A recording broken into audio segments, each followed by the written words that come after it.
Maria. How are you, hon?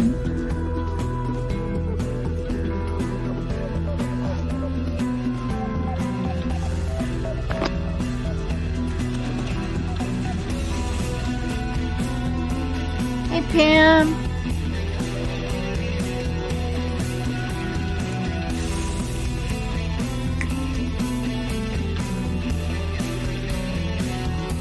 Hi, Tams. Hi, Lulu.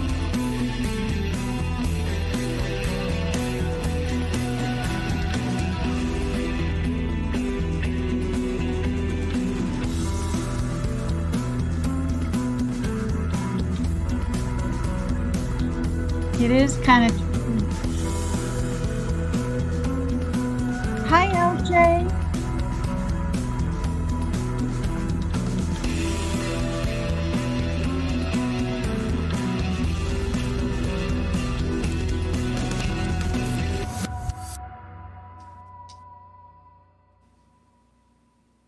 We'll hear it one more time while people come in.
The kittens are looking at me like I'm crazy. Oh, God, I'm trying to turn it off. It almost sounds like a mixture of country and something. Oops. Oh, God. Hi, everybody. So I was going to go live last night. For real. Hi, everyone. But then I peeked over to see who was doing what, on what lives, to see if I wanted to watch anything. And Ernie Shell was live. So I went over, and he had been a good hour in, I'm pretty sure, maybe an hour and a half. And it was just kind of a relaxing, happy-go-lucky live. And so I partaked, and I went in, chat, and he remembers me, because he's been up on Dolly Vision, and he's been up on Roses, and I've been up on Roses with him, and I've been up. This is, I This is the 1, 2, 3. Yeah, the third time was with Sierra. This was the fourth time I've ever been on his panel. And I didn't know people were going to be fighting or hashing things out. I just went up to shoot the shit, right? And a lot of times, well, not a lot. Well, yeah, kind of. Well, what I've seen, he'll put the link in and nobody will dare go up. So I thought, okay, I'll go up. And then a couple ladies had beef with each other and it all became very intense. And I was trying to stick up for this lady, and then she came up and said her piece, and then one little person said something and it went back to squabbling again. But then I don't know, the topic, I didn't bring it up, the topic of keeping your willy warm in the cold came up, so I ran and got a toothpaste container, and it's whatever. And so we were just having fun, and poor Ernie, he had just taken a bath.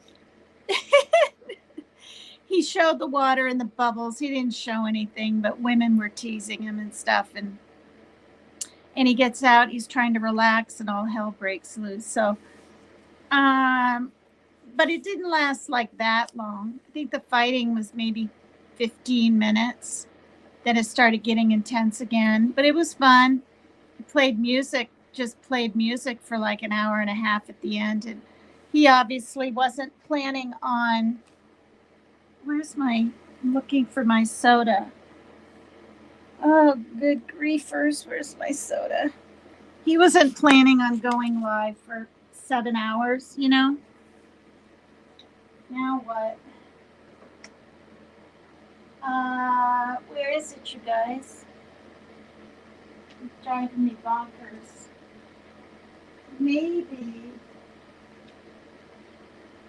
Maybe it's in the bathroom. I'll be right back. I'm thirsty.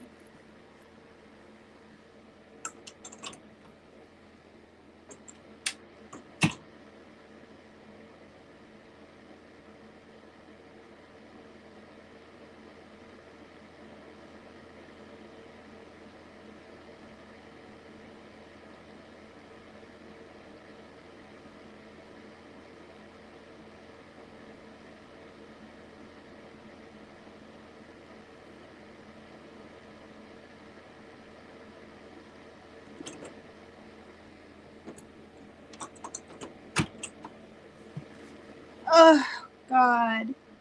How is everyone? Maria G, Pam C, Tams, Lulu, LJ, Teresa Mills, Amanda Elizabeth. No, it's way too good to be anyway country music related, says Lulu. Oh, yeah. I noticed you were in chat. I watched back some of the chat a little later just to get an idea if I was being hated or not by some of the regulars, and people were really kind to me and welcoming. And that's Karen AK X Factor. She's actually not a bad person. Yeah, I mean, she felt like she had been attacked first, right? But then the other girl felt like she was attacked first by her. So I don't know who was attacked first, but they wanted to lash back. You guys, if I lashed back to every person that flippin' attacked me, oh my God. Oh, shit. Oops. God. Ice. I laid it in the... All right, hold on.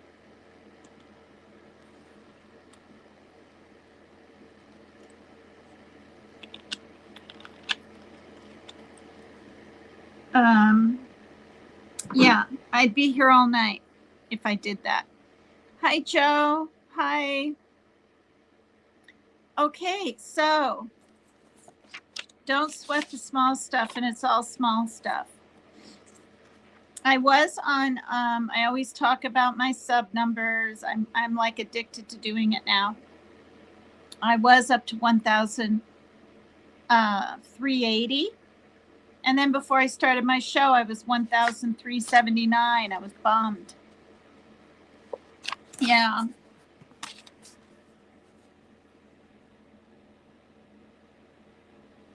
All right, that's better. All right. This one is, these are extremely short, you guys. Imagine that everyone is enlightened except you. Huh. Interesting title. This strategy gives you a chance to practice something that is probably completely unacceptable to you. However, if you give it a try, you might find that it's one of the most helpful exercises in self-improvement. As the title suggests, the idea is to imagine that everyone you know and everyone you meet is perfectly enlightened. That is, everyone except you. The people you meet are all here to teach you something. Perhaps the obnoxious driver or disrespectful teenager is here to teach you about patience. The punk rocker might be here to teach you to be less judgmental. I'm giggling because this was written in, oh God, now I can't remember. Was it 96 or something? And was punk rock more prevalent then? Oh, your job is to try to determine what the people in your life are trying to teach you. You'll find that if you do this, you'll be far less annoyed, bothered, and frustrated by the actions and imperfections of other people. You can actually get yourself in the habit of approaching life in this manner, and if you do, you'll be glad you did. Often, once you discover what someone is trying to teach you, it's easy to let go of your frustration. For example, suppose you're in the post office and the postal clerk appears to be intentionally moving slowly. Rather than feeling frustrated, ask yourself the question, what is he trying to teach me? Maybe you need to learn about compassion, how hard it would be to have a job that you don't like. Or perhaps you could learn a little more about being patient. Standing in line is an excellent opportunity to break your habit of feeling impatient. You may be surprised at how fun and easy this is. All you're really doing is changing your perception from why are they doing this to what are they trying to teach me? Take a look around today at all the enlightened people. Yeah, this might sound corny, you guys, but lately, when I'm not in a hurry anyway, I'll get in line, and because of food stamps, right, and I shop once a month, you can imagine my cart, right? I need everything. Vegetables, dinner things, bread, everything. And it's very full. And they never have enough tellers up here at Fred Meyer. Never. They have half of them closed all the time. So I literally turn around and look to see if there's someone that has 7 things or 15 even. And I let them cut in front of me. I've done it like 3 times.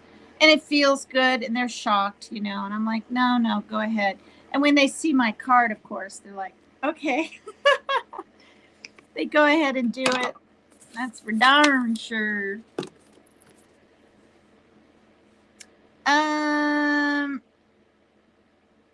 Just somewhere and feeling welcome. I missed you talking about going into somewhere and feeling welcome. Lulu. Oh, when I was saying that, yeah, that was in Ernie Shell's, because he has his regulars and they change up, right? The real regulars that become mods and stuff stay with him month after month, year after year. But I mean, I really, really followed him all the way up to while he was in the Hamptons, I think he was at, and kind of had a girlfriend. And then some stalking started happening, and things weren't going too well. And then it got to the point where he had to get off YouTube again. And people, and, he ends up shutting channels down and blah, blah, blah. So he was off, I stopped, and that's when I became even more invested, right, in Dolly Vision. Well, hi, Raider, how are you? Hi, niece. I already said hi to you probably before. I don't know if I said your name, niece. I can't remember. But yeah, it's 11 here. It's 2 o'clock Eastern time and 8 hours later, right, Maria G, for the UK. So what is 8 hours past 11? 12, 1, 2, 3, 4, 5, 6, 7. You're up at 7 in the morning, huh? Wow. Well, hi, cracking asses. Peach the Outlaw. Did you add the Outlaw? I remember cracking asses with the Peach.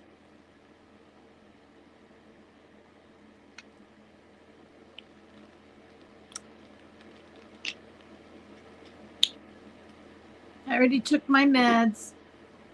It sucks that my hands out of everything tremor the worst. It sucks I can't hold anything steady, but it is what it is.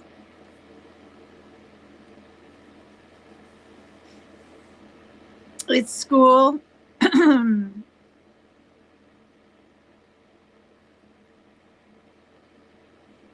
Yeah. All right, you guys. So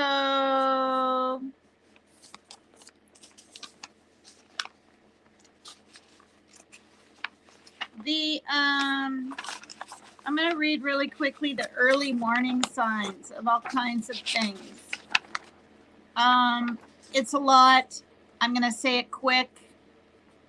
You can think to yourself if you felt these things. These are early warning signs when you're headed into a crisis. Okay. Below are some examples of things people experience when things start to go badly. Oh, God, don't tell me I have the hiccups. Do any of these sound familiar or sound like something that happens to you? And by the way, I'm not caught up on my sleep. Well, a little bit. So when I was yawning, and after an hour and a half, shut my live down 2 days ago or 3 days ago, I didn't get to bed till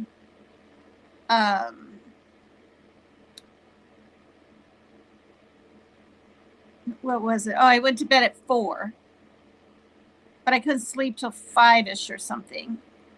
And then I woke up at 7:30, and then my alarm went off at 8, and I got, the kitten, his anti-diarrheal medicine, got him to the vet before our snowstorm. Everything's been right on track.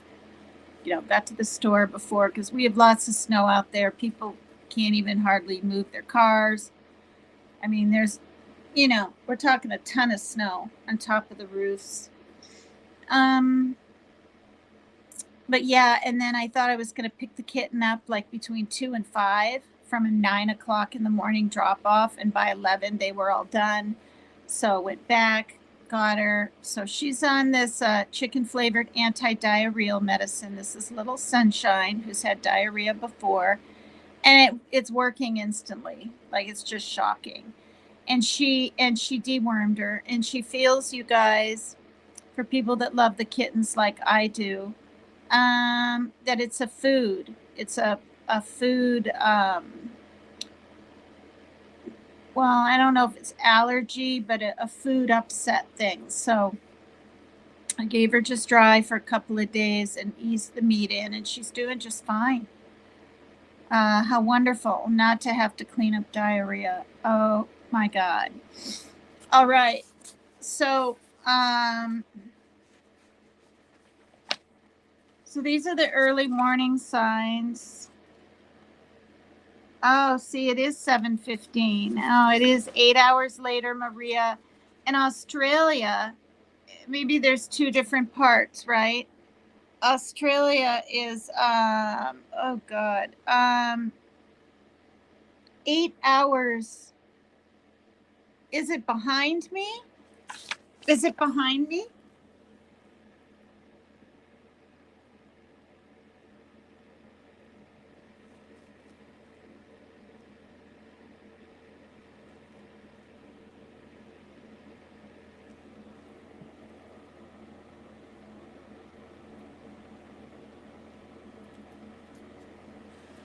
All right.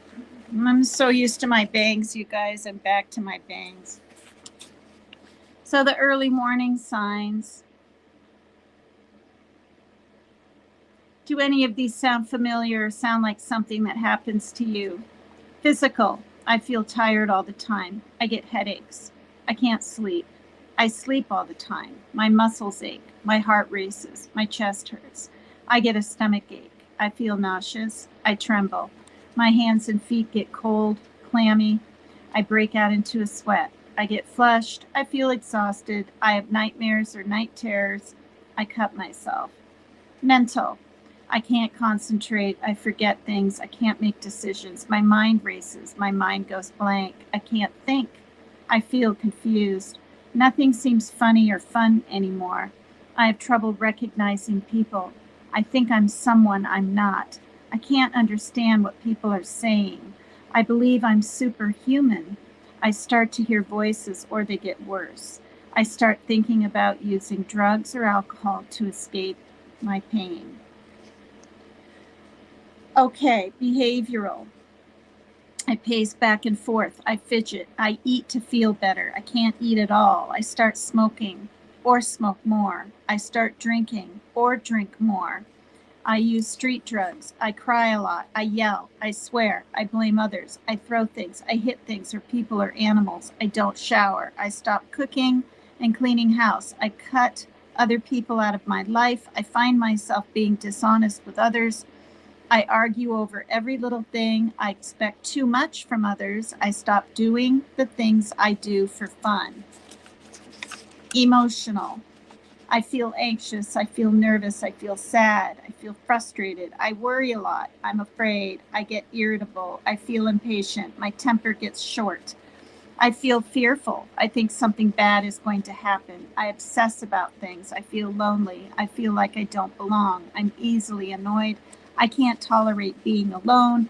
I can't tolerate being with others. I get panic attacks. I get drawn into self-pity. I feel overly cocky, like I can do anything. I feel sorry for myself. I feel other people owe me. Wow. So back in that day, 2001 and 2002, look at, I had a check in almost every single emotional thing there. Look at all those checks.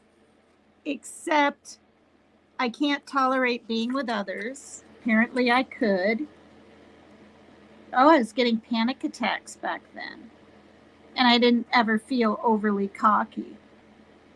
But all the other stuff I was feeling. Physical, I was trembling. My muscles ached. I couldn't sleep. I had headaches. I felt exhausted and I had nightmares. The nightmares were because of my ex-boyfriend robbing that bank and then kind of trying to find me, so to speak, and then found out I was married and was writing me, trying to write me, and I didn't really, you know what I mean? Like, and then I went to a psychiatrist just once and it was too much money and my husband wouldn't pay any more for it. Because I was having nightmares of like chain gang. I could see him dragging chains, walking through prison. It was really affecting me. Because also I was part of the reason. I mean, what he did was the reason, but I had to testify or I would have gone to prison at least 10 years. And I did that to save my own ass, but also he set me up.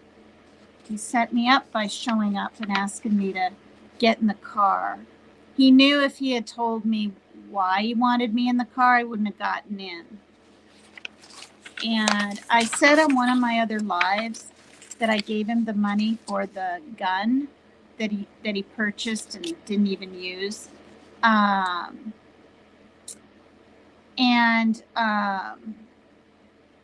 that's false. What I gave him was my passport. He had no ID. But that was bad enough. How he came up with $80, right, for a sawed-off shotgun is beyond me. The whole thing is a freaking mess. And he got 4 years for all that because he was a felon. Then he did drugs more within months and robbed a bank. and I've said this a billion times, he got 39 years and he has 5 or 6 more years to go, I think. Yeah. But he's all older and sickly and doesn't hold any resentments against me, and all he knows is prison. He was 19 when he went in, and he's 50 something now. It's crazy, you guys. It's crazy. Okay, so these are actions you can take. There are many things people do to help themselves cope with stressful feelings. When we're in the beginning of a crisis, we can help ourselves get out of that crisis by taking action. Here are things that some people do to help themselves feel better without making the situation worse. Do any of these ideas look like things you would or could do when you start to feel stressed?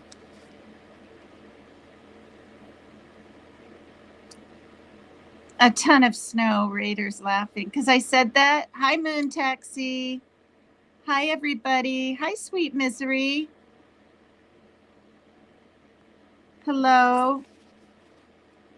Yeah, you too, Maria G. I'm on 6 different ones, but my tremor medicine, I have to take 2, right? So that makes 7. And then I'm on a vitamin D and a vitamin, and I'm diligently taking them. Like I didn't. I was tired of taking pills, right? And I'd have those 2 left, and I'd constantly say, screw it. No, I don't want to. I'm not going to bother. Even though it takes a few seconds, you guys, it's insanity. So I'm doing it, and I'm doing it for me. Okay, we all know these things, but, give you some ideas. Going for a walk or jog, listening to music, singing along to music, reading, watching TV, doodling, exercising, praying or meditating, painting or drawing, working on crafts, bird watching, gardening, sightseeing, take a bike ride, going fishing, being alone, calling a friend, sunbathing, splashing in puddles, making a list of my favorite things, walking my dog, petting my cat, taking a warm bath or shower, dancing, taking a nap, have some cocoa, warm turkey sandwich, writing a letter, asking a friend for a massage and shoulder rub. Maybe it's a turkey sandwich, you guys, because that has that tryptophan or something in it that makes you feel full and relaxed, right? Asking a friend for a massage or shoulder rub, daydreaming about my favorite places, doing something for someone else, looking through a scrapbook or a photo album, visualizing a safe place, journaling, sitting outside, deep breathing, sitting someplace warm, smiling at people. Concentrate on one task like washing the dishes, people watching on a park bench or in a mall. Make my most favorite pot of homemade soup. Team Rose does that a lot, or she makes her bone broth. Browse around a pet shop, browse around a craft store, try a new recipe, watch sports, go on a hike, play my favorite musical instrument, record new tapes or CDs, watch a really good sci-fi, check out art or nature photography books from the library. And then down at the bottom here, it says focus on the 5 senses. So, focus on images and pictures that are meaningful to me or represent important issues of peace and strength. Look at photographs or search through magazines for images. Focus on a sound that is meaningful to me. A piece of music or someone's voice, as if my favorite band was playing.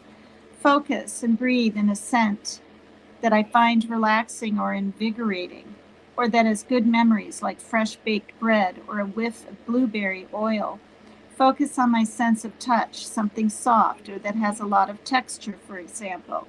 Warm sand from a sunny beach or a bumpy gourd. A bumpy gourd. Feeling stressed. I need to go in and get that bumpy gourd out of my kitchen. Oh my gosh, Raider. You're funny. Well, remember, this is 1997. I don't even know, like, does anyone know what year it was that pot became legal? And the first state, right, was Colorado. It was, pretty darn sure. Yeah.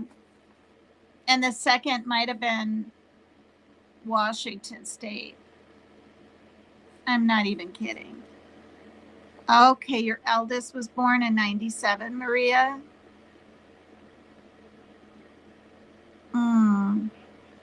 Hi, Robin Smith.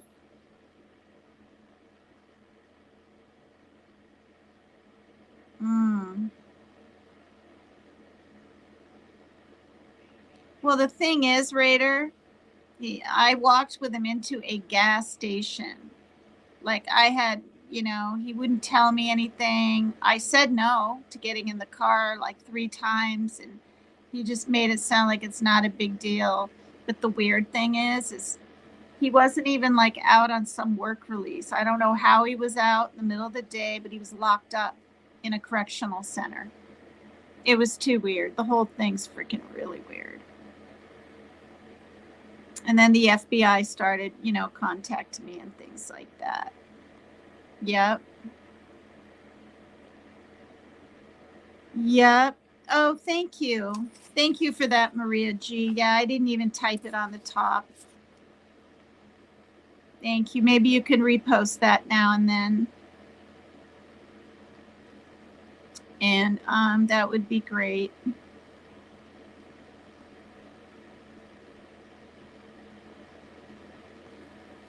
All right. So, okay. And then focus on my sense of taste, something that makes me feel good or clears my head, like chocolate or spearmint gum, tart lemon juice, or sour apple gum. Okay, this is how others can help.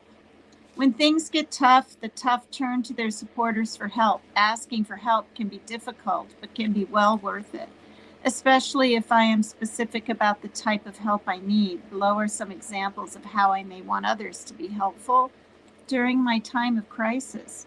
I can use this list to spark some ideas as I figure out some ways I can be helped by others. Things others could do for me that would help me feel more comfortable. Listen to me without giving me advice, judging me, or criticizing me. Ask me if I need a hug. Let me pace. Encourage me to move. Help me move. Lead me gently through relaxation or stress reduction steps. Counsel me as a friend. Provide me with materials so I can draw or paint my feelings. Give me the space to express my feelings. Give me extra physical space. Don't talk to me or do talk to me. Okay, don't talk to me or do talk to me. Encourage me. I have do talk underlined here, so I was probably getting the gosh darn silent treatment. Plenty. Encourage me and reassure me. Feed me nutritious food. Make sure I take my vitamins and other medications. Play me funny videos. Play me good music. Just let me rest. And then there's a space for other, where you can write in your own. Things others could do for me while I'm experiencing a crisis, so I have one less thing to worry about. Buy the groceries, water the plants, feed the pets, take care of the kids, keep track of the bills, take out the garbage, do the laundry. And then other. I have drive me to an AA meeting. Other. Sponsor, call me. Interesting. Things I don't want others to do for me. Things they might otherwise do because they think it would be helpful, but that might actually make things worse. Force me to do anything, such as walking or journaling. Scold me. Become impatient with me. Take away my cigarettes or coffee. Talk continuously. Tell me what to do differently. Talk loud or behave loudly. Keep asking me a million questions. And I have checks in force me to do anything, such as walking, journaling, back then it was probably driving. You have to learn how to drive, da da da. Scold me, become impatient with me. I have checks in that. I have tell me what to do differently. I have a check in talk loud or behave loudly. Interesting. Okay, so I picked out just a few things I wanted to cover. And the title, of course, is The Culture Wheel and the Medical Power and Control Wheel, which, you know, it's really kind of interesting that there's so many wheels.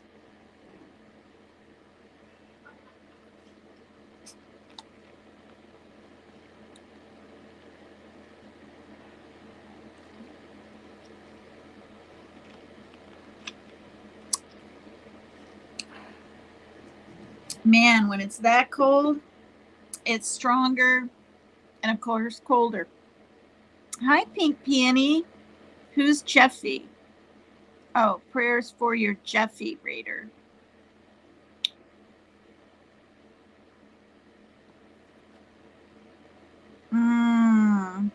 Wow. And a little boy or young man really needs his dad. I mean, they need both parents. I get it. But I think boys need their dads almost more than their moms. I mean, that's what I think anyway.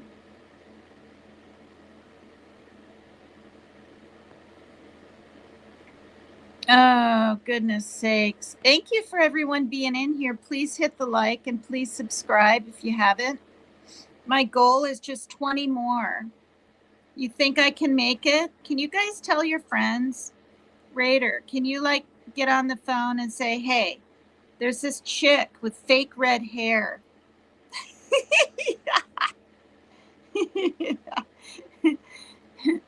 Oh, God, you guys, I'm having the worst freaking bang day. And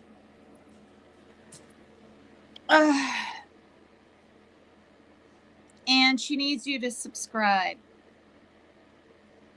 That would be cool. Yeah. Yeah. And that's actually what some people have done for me. Like Maggie in the UK told, I don't know if it was a couple of friends or a couple of relatives. And yeah, her husband even subbed up. So it's nice. Today is Wednesday, Thursday, Friday.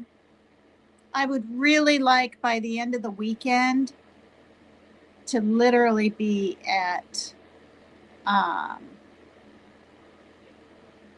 what am I? Can't even think right now. Oh, 1400. That would be really cool. Oh, the Jeffy means dad in Spanish. Okay. I'm probably not even pronouncing it right. Because J is silent, right? Is it Effie? Wait, Jose, Heffy.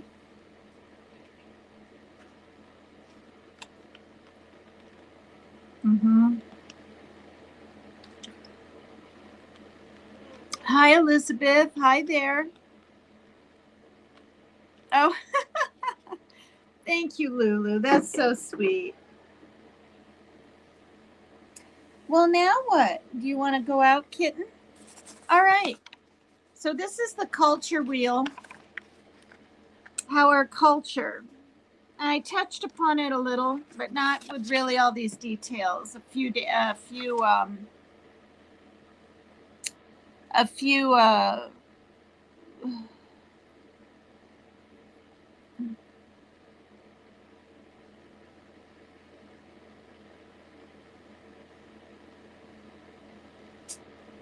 oh God, a week ago or so.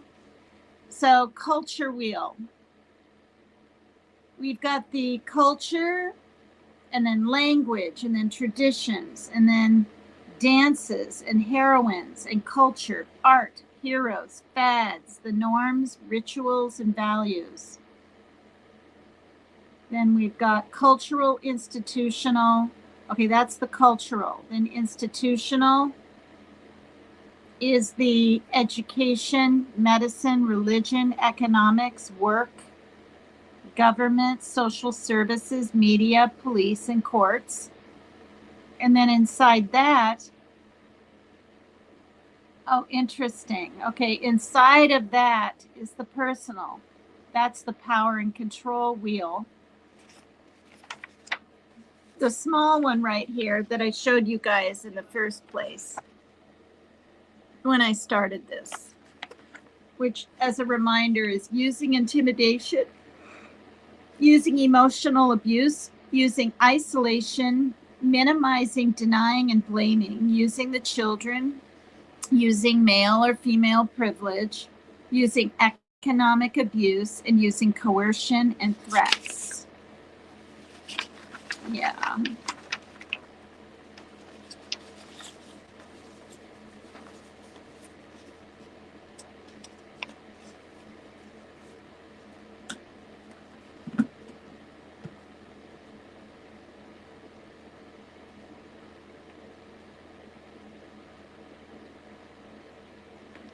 Okay, so yeah, I think I'll just skip that little part.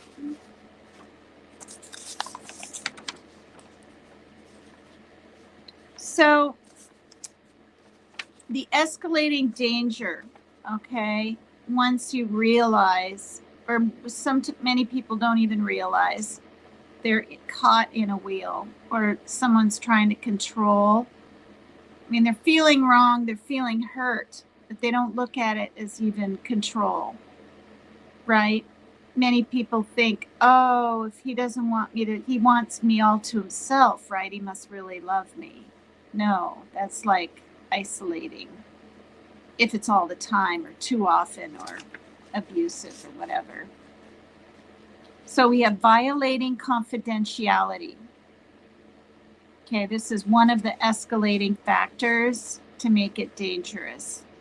Interviewing in front of family, telling colleagues issues discussed in confidence without their consent, calling the police without their consent. Well,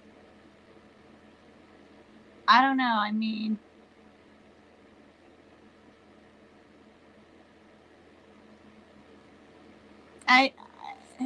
if you have to call the police, you have to call the police. So I don't know, unless it's a blaming thing, like, oh, I'm going to call the police first and blame you and blah, blah, blah. Because I think the first person that calls and reports things gets the most sort of positive attention, right? Even if you haven't done much and you're sitting back and you're like, whoa, wait, no, I didn't do that. I didn't say that. Now, I never had those situations. Usually it was a neighbor that would call, and this was on my daughter's father.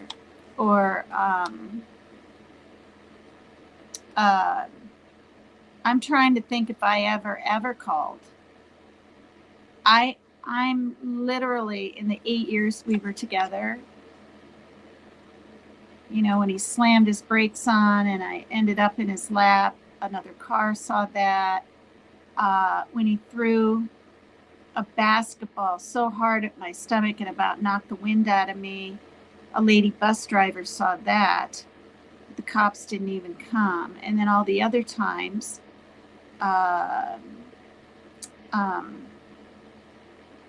because I saved a little stack of police cards, I just saved them. It was neighbors. Yeah, that's interesting. I've never even thought about, gee, did you ever call on him? Now I know I have on my son's dad, so I'm not trying to come across as like Miss Perfect here. I'm just trying to think of scenarios, because a lot of people think sometimes it's not good, right? You're a snitch, you're a snitch. Well, if you need help, you need help. You know, that's how I look at it. Trivializing and minimizing the abuse, not taking the danger that he or she feels seriously. The other person is not. expecting tolerance due to number of years in the relationship or because of a recent illness. Blaming the victim. I'm sure we've all been through this a ton, men and women, if you're in an abusive relationship. Asking what he or she did to provoke the abuse, focusing on him or her as the problem. Why don't you just leave? Why do you put up with it? Why do you let him or her do that to you? That's what people will say to you. Not respecting his or her autonomy, prescribing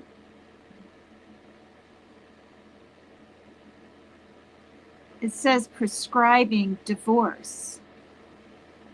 So does that mean they bring up divorce and then sedative medicines, going to a shelter? Wait, these are all good things. Wait. Oh, they're saying, why don't you just get a divorce? They prescribe sedative medicines. They say, just leave, go to a shelter. If we had counseling, right? I mean, it's helpful and all, but the other person is saying, well, you just need to speak to someone, right? And then everything will be great if you speak to someone. Or law enforcement involvement, punishing the person for not taking your advice. I've been through that a lot. Well, you should have called your mom, or you should have not gone with your friend to have that coffee, or you should, you know what I mean, the blame thing. So ignoring his or her need for safety, which is failing to recognize his or her sense of danger, being unwilling to ask, is it safe to go home?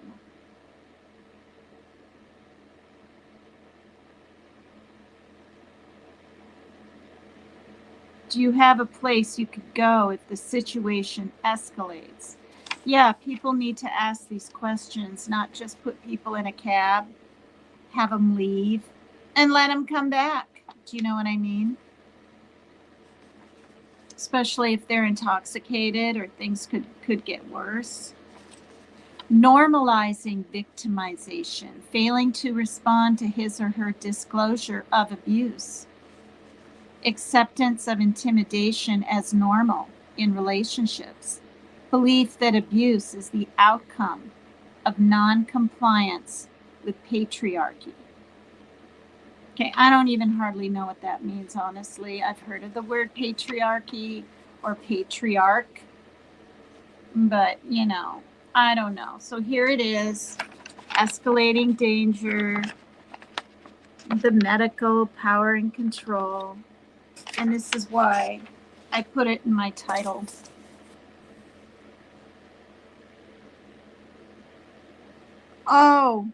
Oh no, I am. I totally am.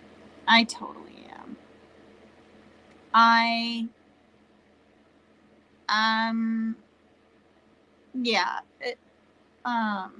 My daughter's dad doesn't even know I have a channel. He doesn't even call her anymore because they had a little bit of like a falling out when they were bike riding or something. He's waiting for her to call. She's waiting for him. I said, you probably have to, you know, make the first step this time, Shaylin, and blah, blah, blah. Oh, yeah. But thank you, Lulu. Thank you.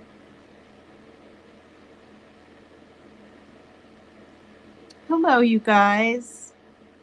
Till you fall asleep.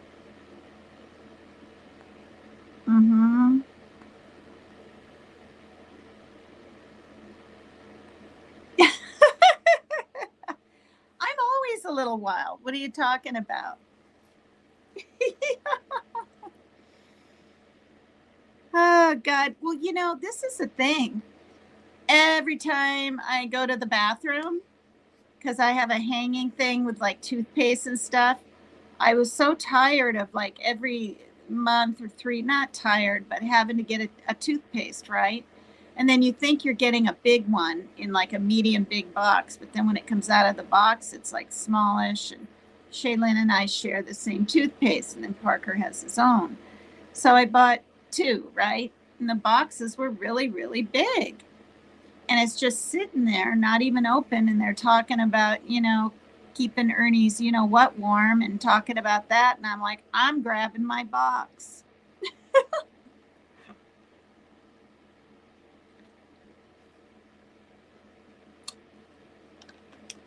And he's the one, ever since I had my red dress on, I don't want to say flirting, but saying, oh, I want to go to Seattle and blah, blah, blah, and things like this. And I ignored it.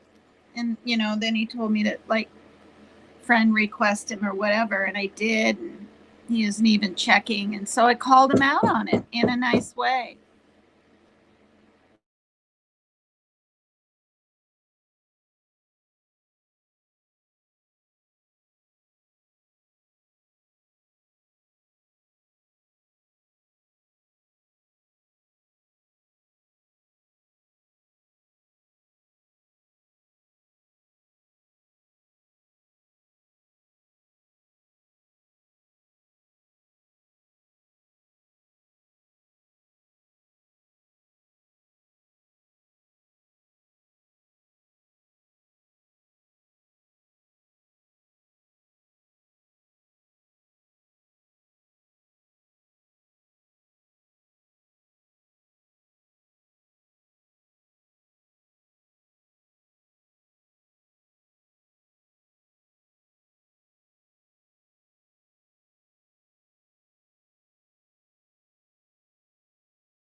See, I give my son snacks and things. It's 10 to 12, and he wants a thing of Ritz crackers. I bought the whole wheat ones.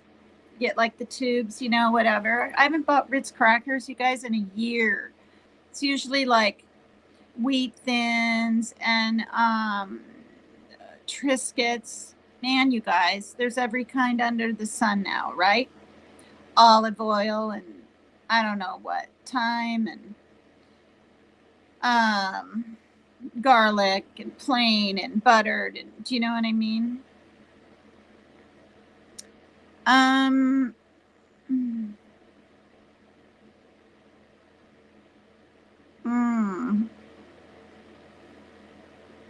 Hi, Lil Shawnee. Hello. Well, thank you. It's really getting long, you guys. My hair, I mean, that's pretty dang long. And when I turn around, look at the back. Since someone's talking about my hair, and probably not necessarily the length, but look at, now I'm not going like this. I'll put my head regular. Look at that. I mean, I'm shocked by it because I'm used to seeing short for years.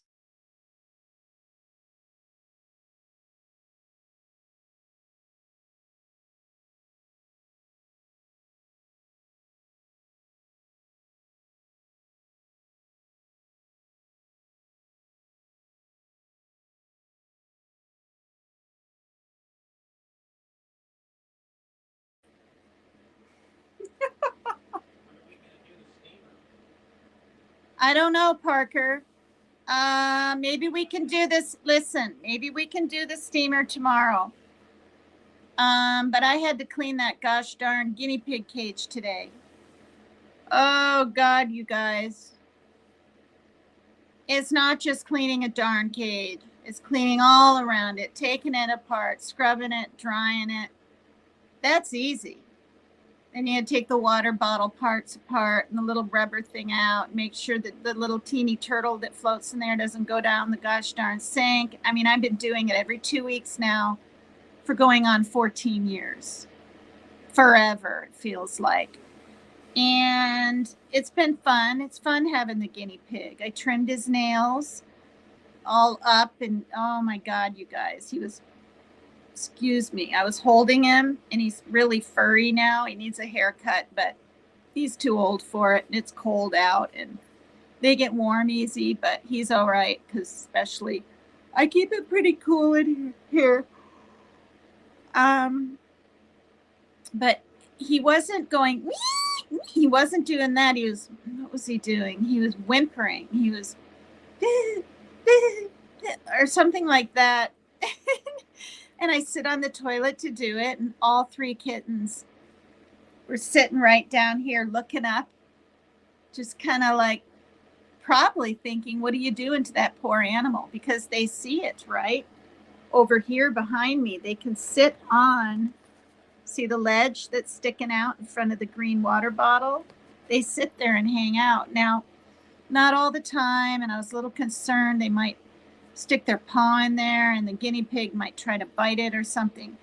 But the guinea pigs have always liked the kitties, no matter what kind of kitties. Now, would I leave them in a room alone or something on the floor? Heck no. But it's interesting. And then also with them that big, right? If they were babies, like 4 months old, shoot, the cats might think it's a rat or something and try to eat it. But it was really funny. And the daddy kitty was sitting there with them at the same time looking up. Because like I said, I'm sitting up on the toilet and they're on the floor. And then Soots, the mama kitty, walks in, her skinny little body. No matter how much she eats, she's just hardly gaining any weight. But she's healthy. I think it's the Maine Coon in her. And she's only a year old. But I feed her as much as the kittens, which is 3 times a day. The other 2 adults, the daddy and Panda, they get fed twice a day. Meat and dry in the morning, teeny bit of dry in the afternoon. Now they kind of get 3 times too, but less. Anyway, Soots walks in, looks, just walks out. Then I had to check his teeth, and I go, Teesh, Teesh. And then he stops moving all over, and I have to, pull his jaw apart, make sure they're not touching or too close. And then, of course, the perineal gland, the stools are getting stuck like a hard ball, a ball this big in there. Not kidding. It's drying out down there, and that's his age.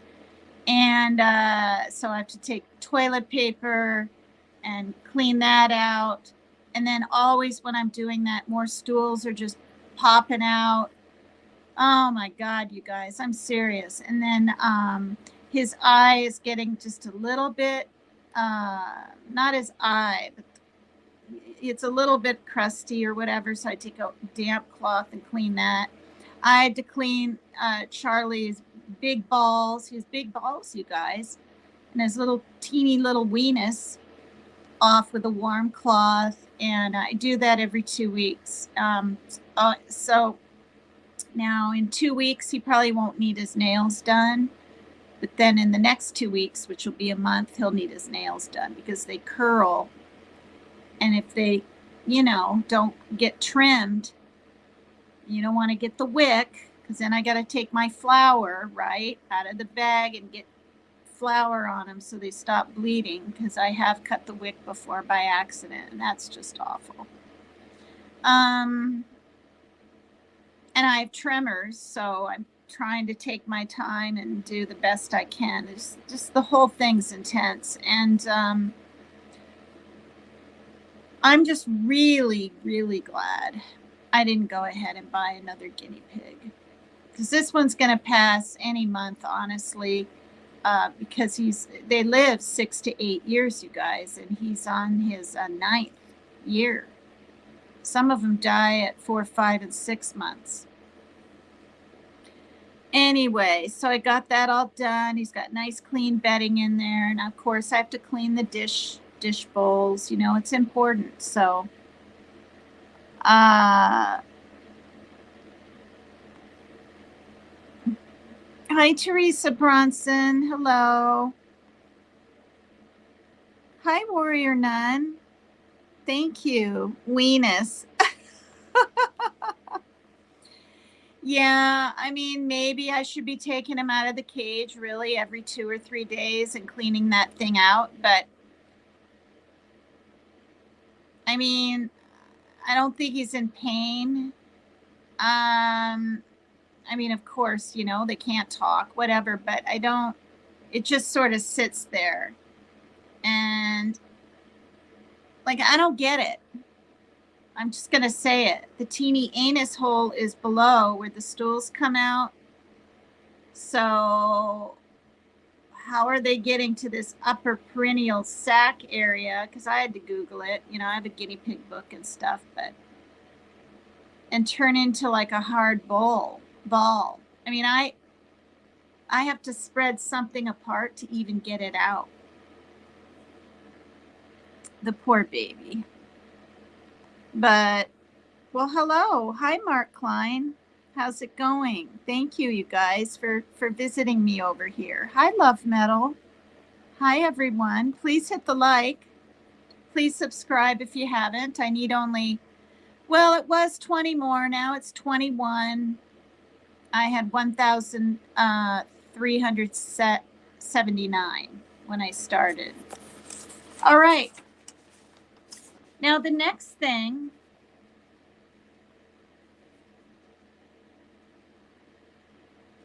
okay, let me read this. This is a quick warning sign checklist. You know, this is what was so great about that New Beginnings, you guys. Like, you don't just go in and talk about your problems. You take a look at yourself, and they tell you what the warning signs might be in yourself. And you need to recognize if you yourself have a drinking or drug problem, right? Because, I mean, you might want to at least work on that or quit or go to AA or do something, right? So you don't feel mentally so awful that you just stay in a dangerous relationship like that.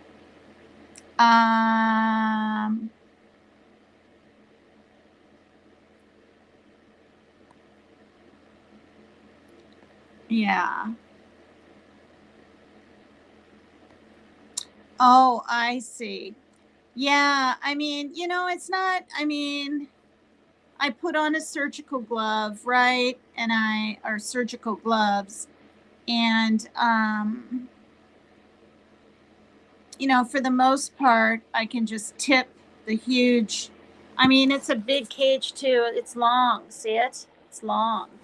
I have to take everything off the top. I cleared a lot of the junk that I had on it 4 or 5 days ago. Yeah, I mean, you know, and I'm kind of OCD, and as far as a neat nick and whatnot, I like everything in its place. So plus I have to keep picking up bedding and hay or alfalfa or grass, whatever's in there that falls out. And when it's getting higher and higher and I'm covering up pellets with new dry bedding, it's getting higher and higher, you know what I mean? And the kittens think it's a little toy. They might try to eat it. Yeah. Okay, so this is the warning sign checklist. We all know these things, but here are some warning signs.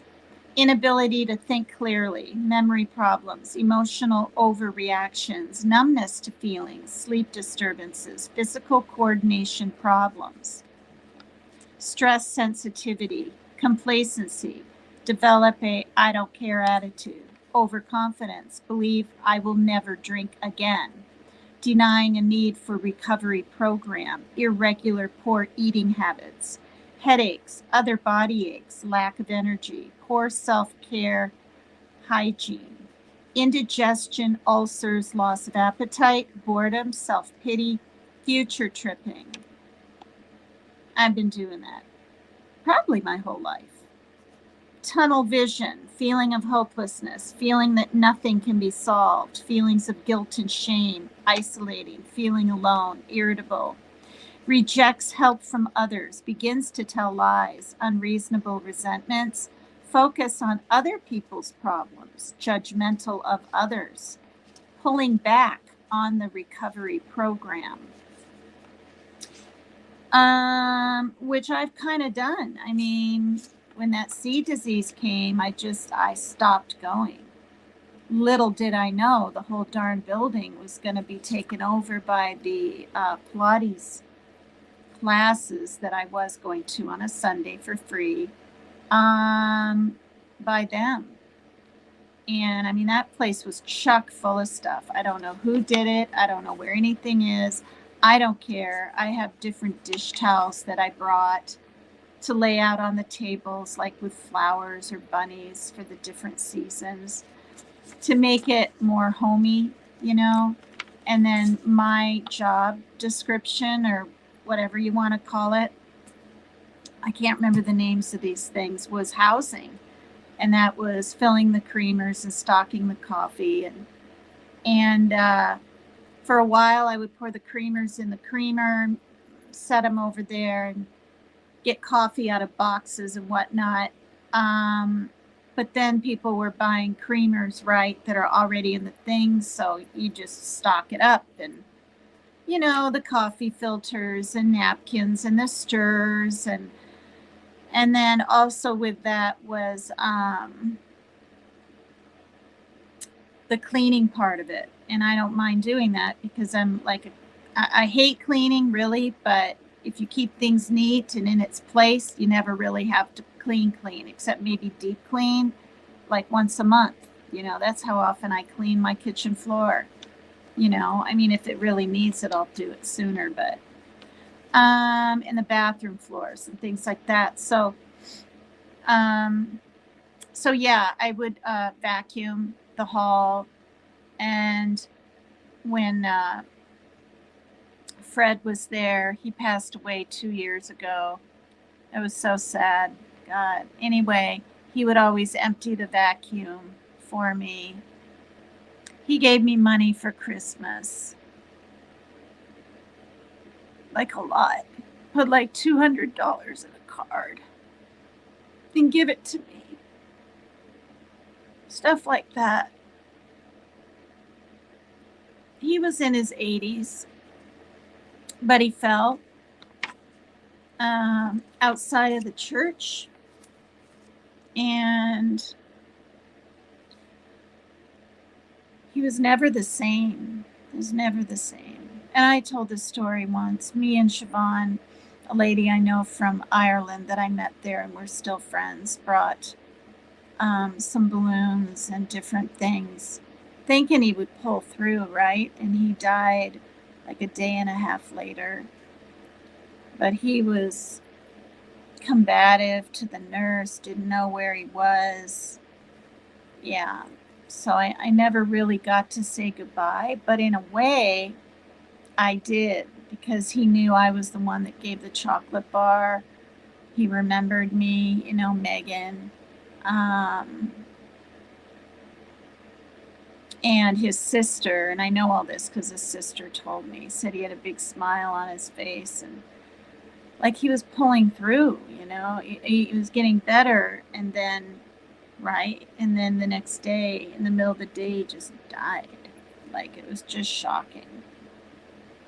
Like, I was told to give me a call, please, right? Let me know what's going on. And because I didn't hear anything, I assumed he had left the hospital and was maybe home with his daughter and her husband. 2 weeks went by, and I called, and she literally said, "You didn't hear, Megan?" And I said, "No." And then before she could say it, I said, "He died, didn't he?" And she said, "Yes." And I just burst into tears because he's such a nice man. He had 10 years sobriety when I had 9. Yeah. So he was 1 year ahead of me, which doesn't matter, but he was from Missouri.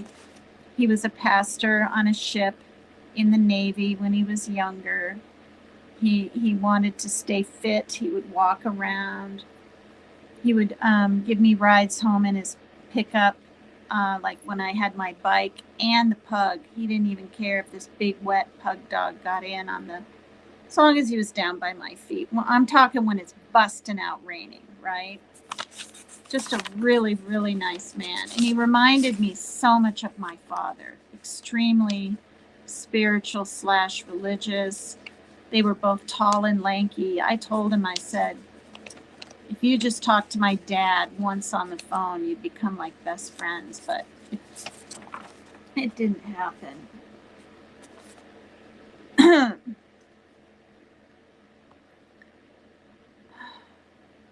Thank you, Maria G, for putting my yes, yes. And in fact, a lot of times when the chairperson says, oh, would you like to speak, or you can raise your hands or they'll call in someone, many times it's, oh no, I'm just here with my husband, or I'm just here for support. And then people go, oh, okay, welcome. They don't say, well, what's your name?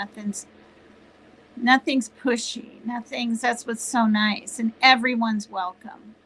Even if you're just a drug addict, right? You don't maybe never even drank, but you're addicted to drugs. You are more than welcome in AA. And if you go to an AA meeting and you're kind of shunned or frowned upon, like, oh, maybe you should go to NA. For one, I would go back, and I would frankly keep going back, because that's probably just one person in there that has an attitude. We're not supposed to. And it's the exact same setup. NA, AA. I think Codependence Anonymous is the same setup. COA or whatever. Then there's, of course, COC, right, for COCAINE Anonymous. I mean, there's a lot. It's the same 12 steps,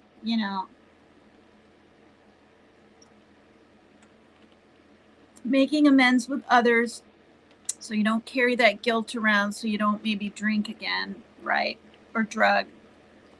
But also, you guys, making amends with yourself, forgiving yourself,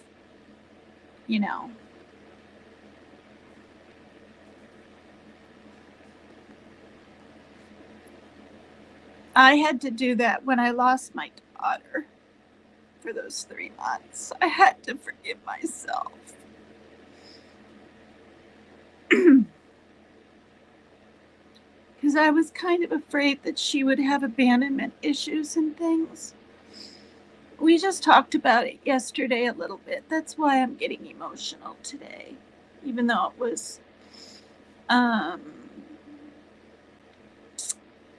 in 2011. So it was when I was first getting sober.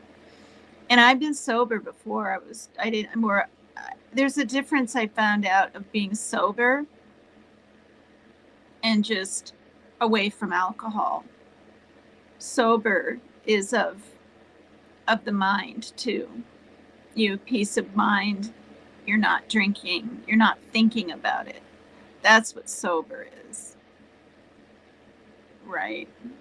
That's what's better than just not drinking.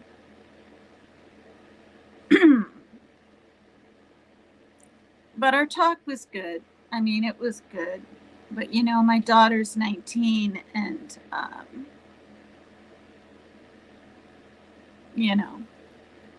Hi, Very Metal Erica. Thank you. Thanks for coming by. Thank you.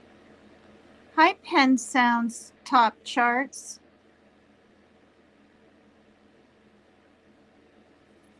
Is that you, Joe?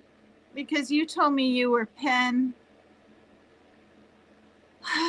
You said you were pen, chair, table, whatever, and now you're coming in as Pen Sounds Top Charts. You're talking about drumming.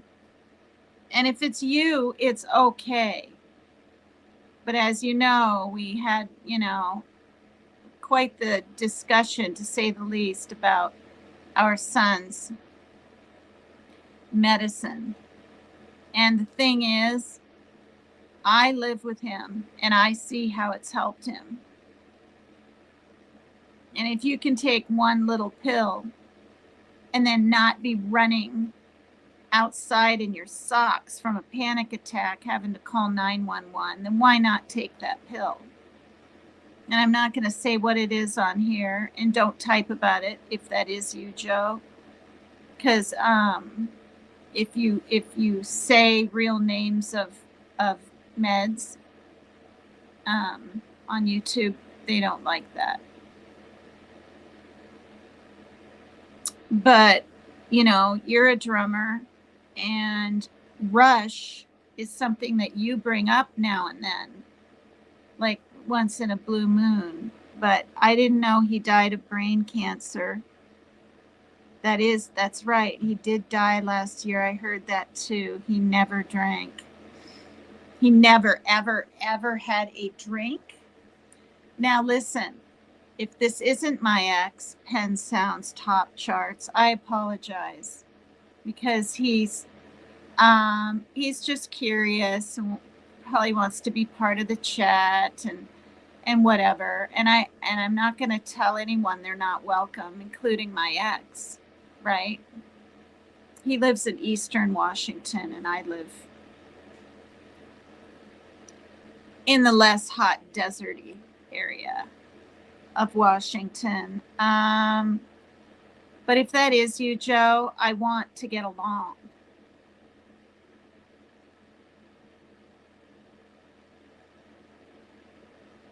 But you can't tell me my mother doesn't love me.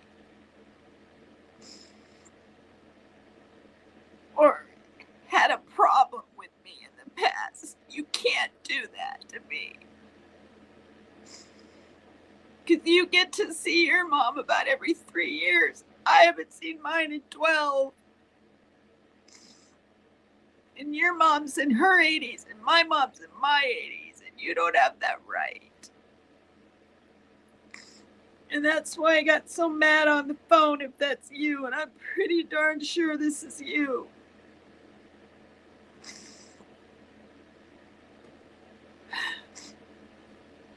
I wasn't even on meds in Florida. I wasn't even on meds when I visited her in Key West, or when me, and when Parker was a baby and we went to Floral City. I wasn't on meds.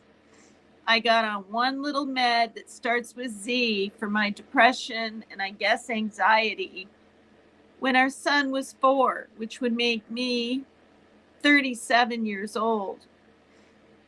Okay.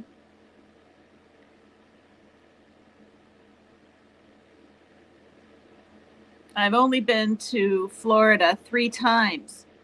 Once to, I just said it, Key West when I was 30. And then when we flew down with Parker, when he was 2 or 3?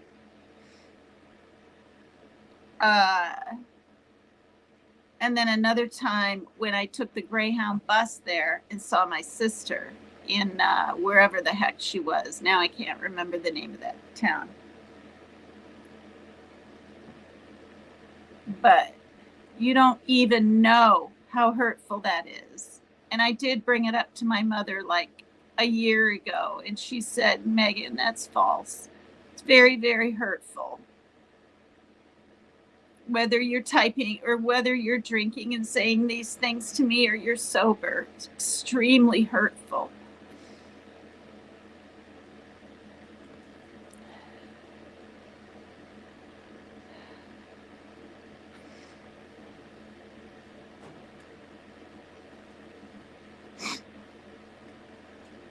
Thank you, 3 Dot. Thank you for coming by. I appreciate that. Thank you. Yes, it's more than abstaining from alcohol and drugs.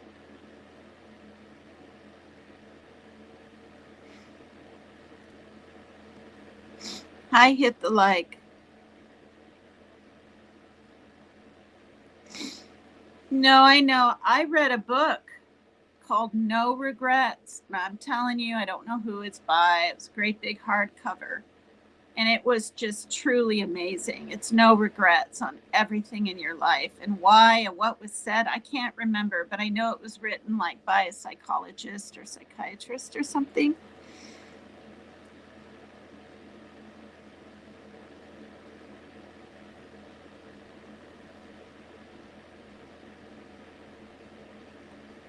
Thank you, Very Metal. Thank you.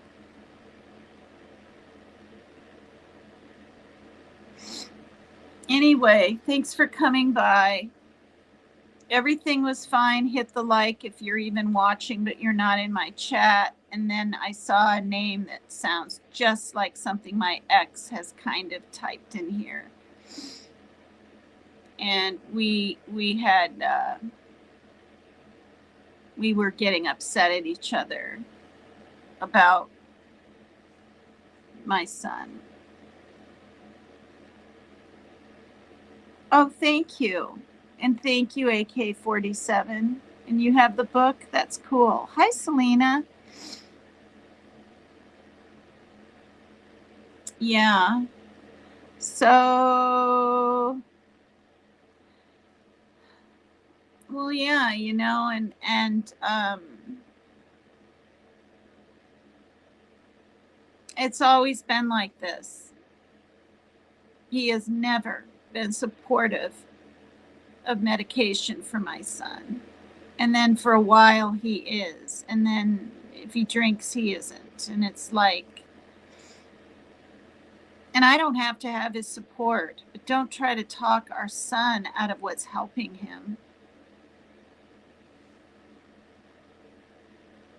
Oh, wow. It seems to get harder every day, not easier. Wow. Are you chewing?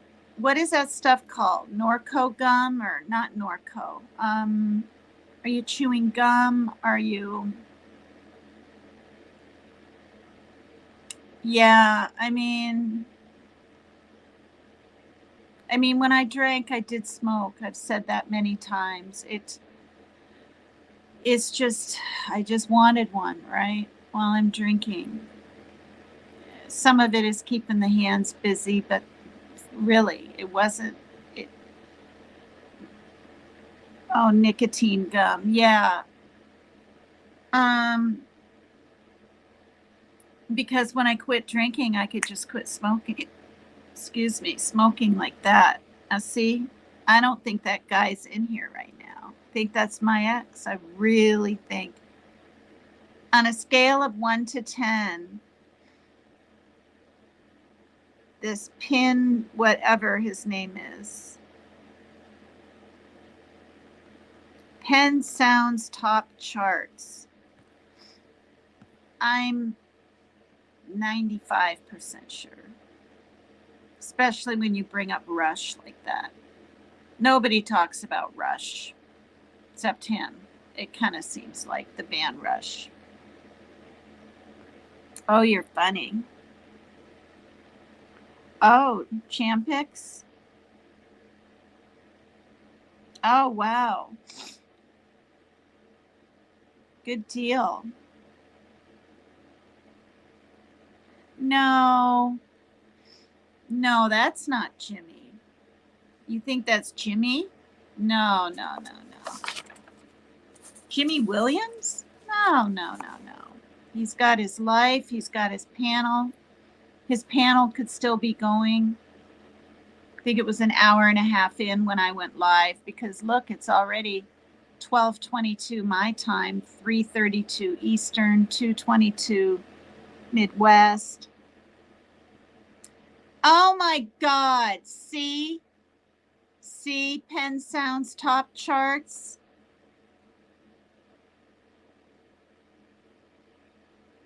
Okay, whatever.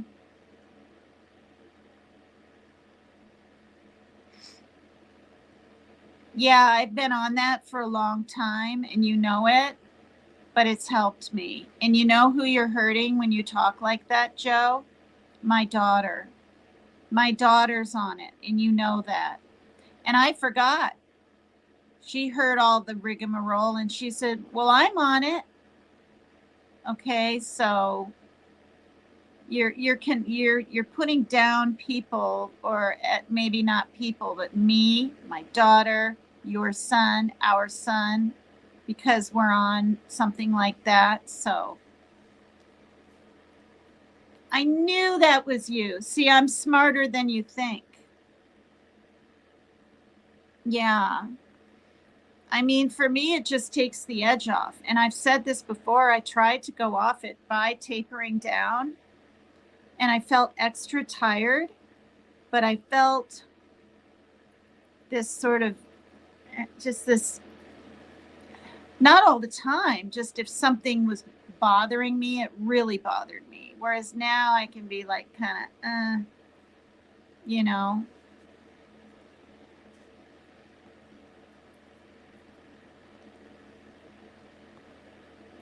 Okay, so, oh my God. See? Look at that. You were normal in Vermont, not after that. I was totally normal, but I think being away from family so far and having the baby, Joe, having Parker, I mean, you are the one that said I should get on something. I'll go to my grave knowing that. I had never been on anything. What did you want me to do? Drink mint tea or something? So I talked to my mother, and she said it's back then, before EFF, EXOR, and all these other things came out, and LEXAPRO came out. It was the most mild.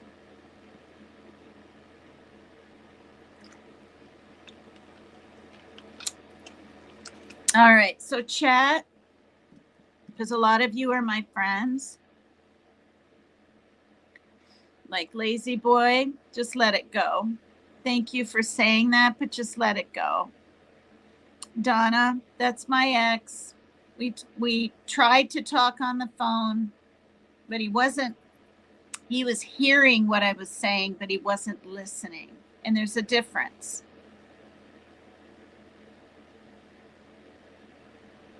Thank you, Very Metal. But this is the thing, Joe. I'm going to end this discussion right here. When you were talking to Parker,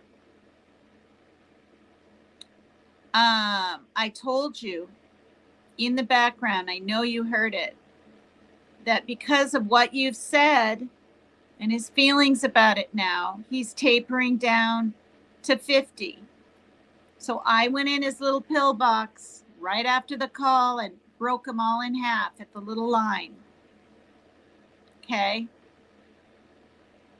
And guess what? Yes, with that. Yep. So he needs to taper at least 2 weeks, and then he's going to go off it. But by God, if he has any kind of problems and wants to go back on it, I'm letting him. You haven't lived with him for 4 years. You have no idea how bad his anxiety is. It's for anxiety, depression, and OCD. Does it heal it? No, but it helps him cope. Okay.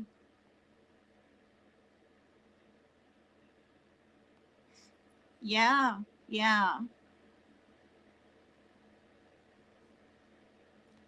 No. What changed? I grew. I grew up.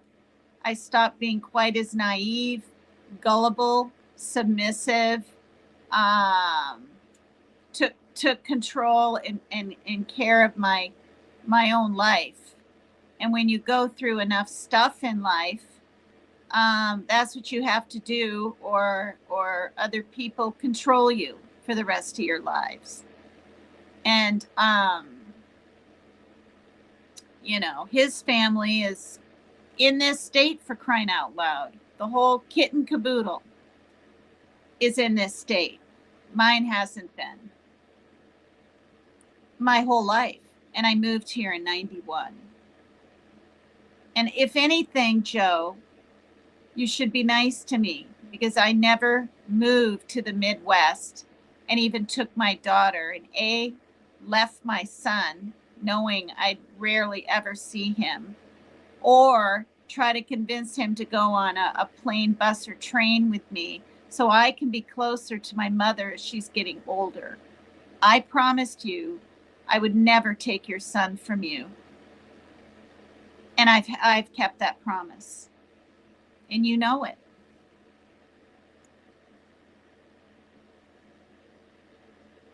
Yeah, chemical imbalances. This is the thing. There's medicines out there that can change the body and aren't very good for the liver and blah, blah, blah. Even my heart meds aren't like the world's best thing for my body. But by God, I'm taking them forever. because I don't want my blood pressure to go sky high. I don't want to have another stroke. And honestly, the pros outweigh the cons. That's my feeling about it. No, he used to, but because of the C, he didn't see him for those 2 years, and then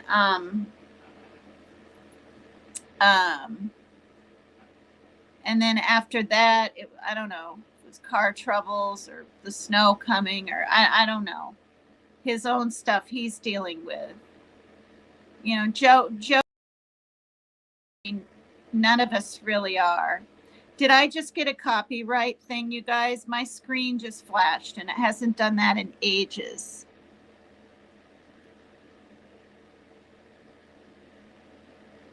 No, I fix all his foods for him because he won't bother taking a Stouffer's out of the freezer, okay, and reading. I sat on the bed with him again and I said, if it says 2 minutes, just hit the 3. He's all nervous about minutes. I said 30 seconds isn't going to make any difference. He doesn't want to. He wouldn't even eat if it wasn't for me. And the only thing in my closet are like crackers, chips, and sodas, and the Gatorades. You want to know why? Because my daughter needs some of those things too. And he wants it all. And he wants it all the first day. So anyway, chat, my screen went black and came back on. Did it say anything on your end, like a copyright? I haven't said anything about medicine. I mean, the word out. The word right out front there, whatever.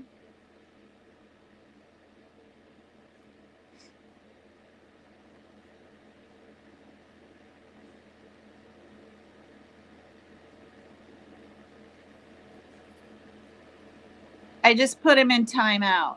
If he comes in and tries to fight with me again, because we talked about this. He said he wouldn't do this kind of thing to me, and look what he's doing.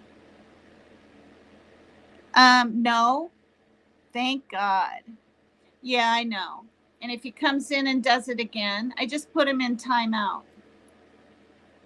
I probably should have just blocked him because now he's going to feel like a kid. It went black on my end for a second. Okay, but you guys didn't see. You should discuss in private. You always know. I know. Can I kick it? Thank you. He snuck in here and I knew it was him. I was like, oh my God.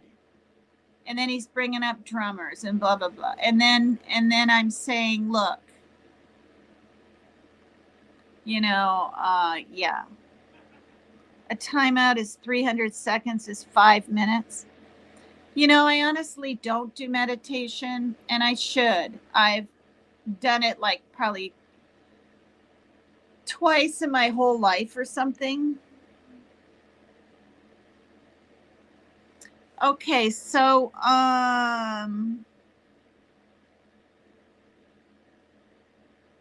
okay, it says Penn Sound's Top Charts was banned and their comments were removed. Isn't banned blocked? But I know I didn't hit that. Did someone else or something?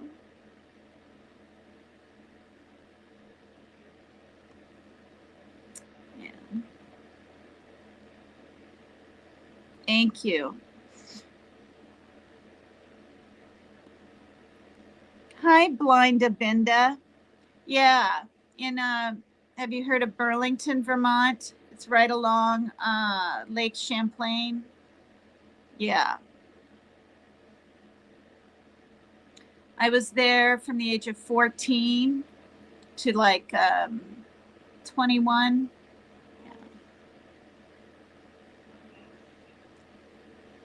Went to middle and high school there. Thank you, Lazy Boy. Thank you.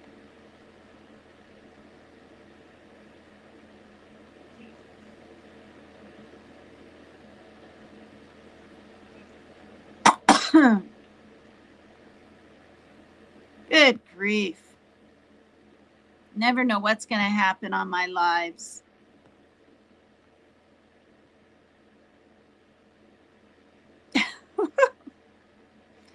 Band is bye-bye. Well, he's got other accounts. Whatever. All right. I'm an hour and 35 minutes in. So this is the human rights for men and women in intimate relationships. I also have a Bill of Rights that I'll probably cover tomorrow. Okay. And I'm going to read it.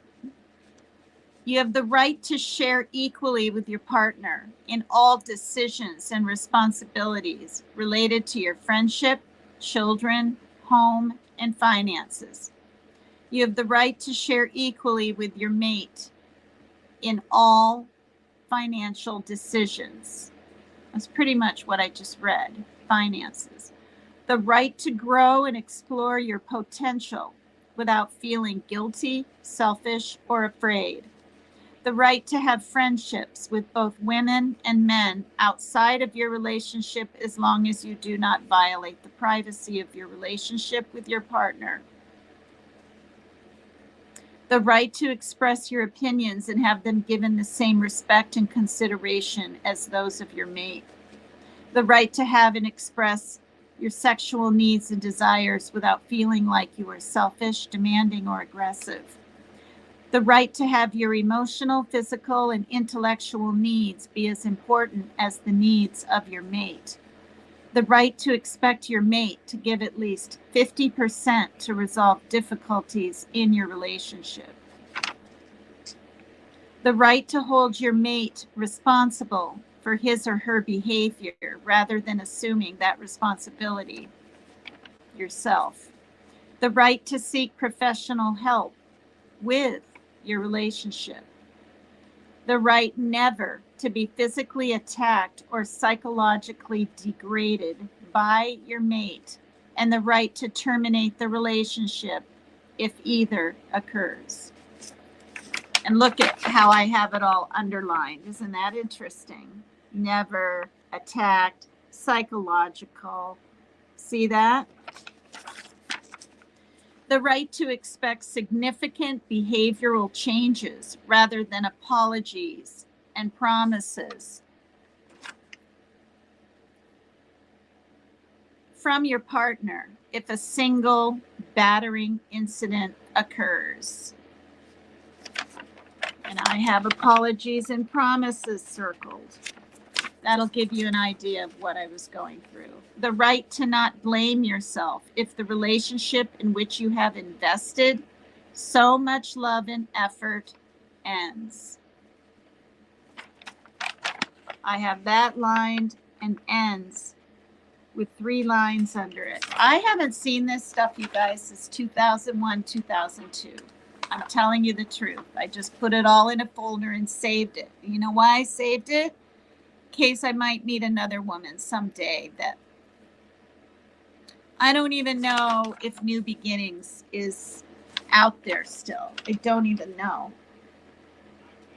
And I'm going to say this one now. 1 minute for myself, a summary, what it is.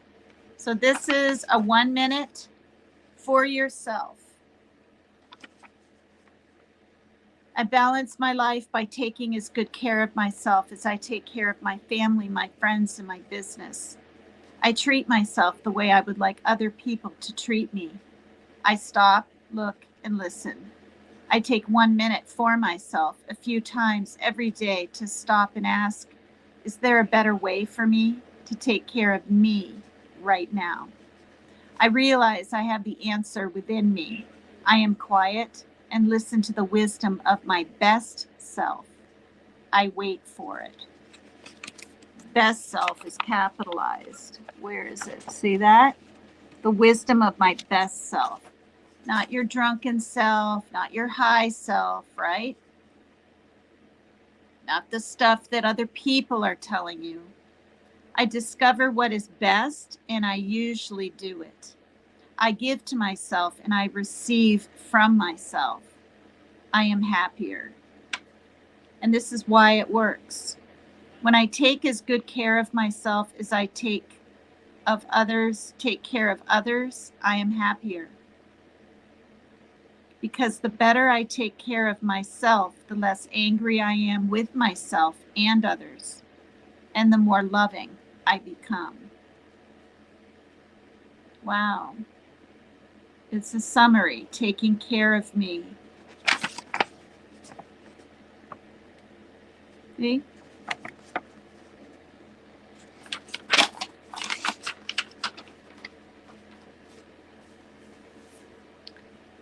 All right. Thanks, Fairy Metal. Thank you. Thank you. This is not mod behavior. Who's a mod? Maria G, get rid of him. Oh, Jesus.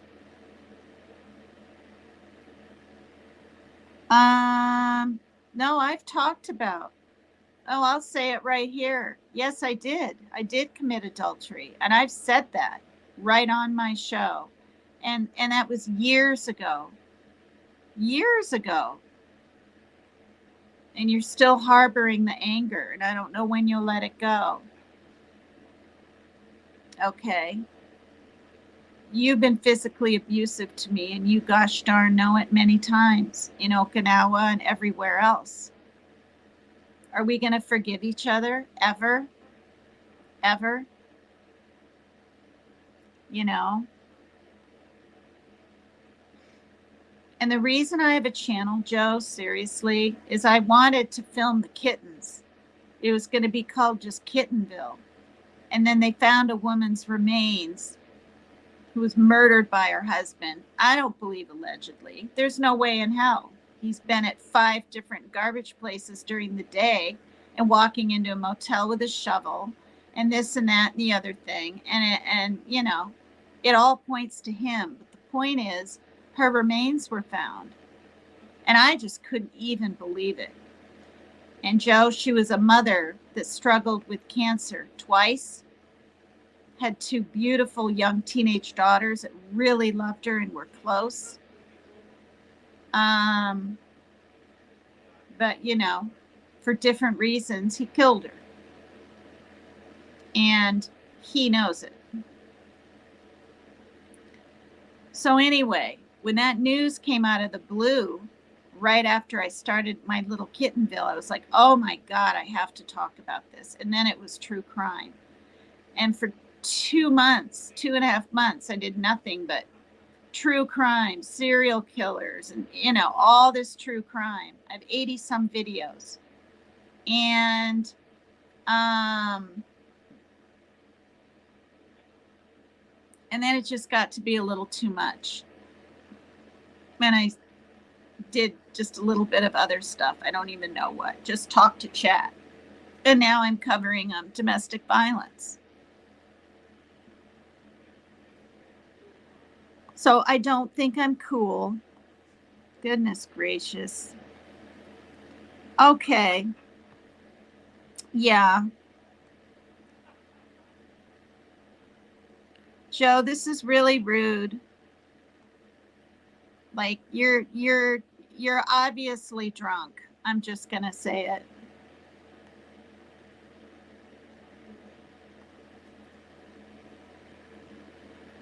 Okay.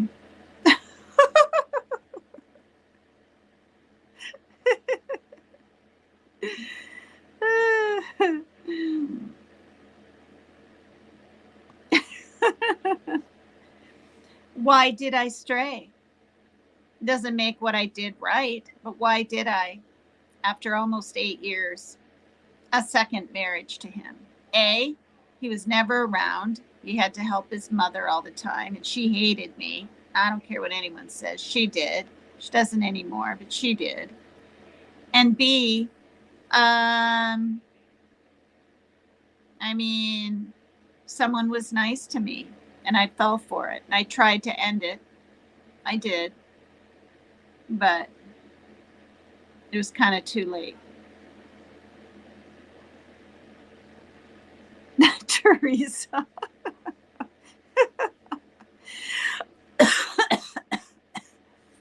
Hi, Kylie. Hi there. Kylie from New Zealand. New Zealand. Oh, and drinking isn't an addiction.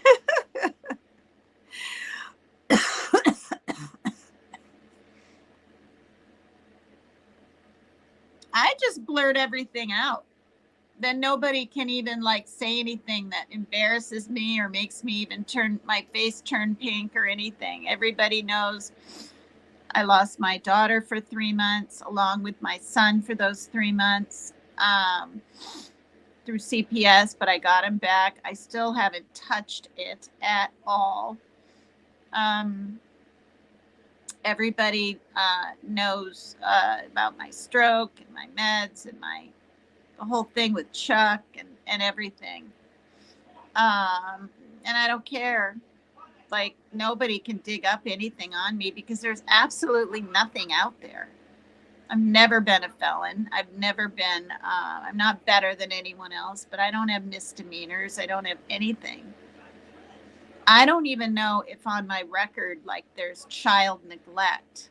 Like, I don't know. There might be back in 2011, because if you're shit-faced and you don't even know it, because I was in such a blackout. Oh my God, it was bad. Then yeah, that's neglect in my book. Okay. So, oh my God, the kittens are so cute.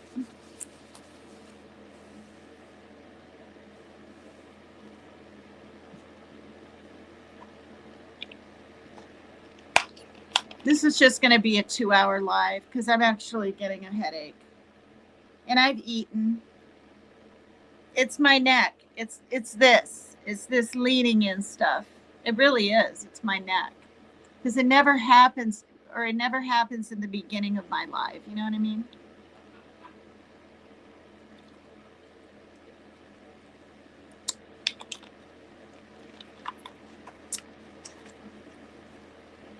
And you know what's weird? There was a small part of me that almost didn't go live tonight because our discussion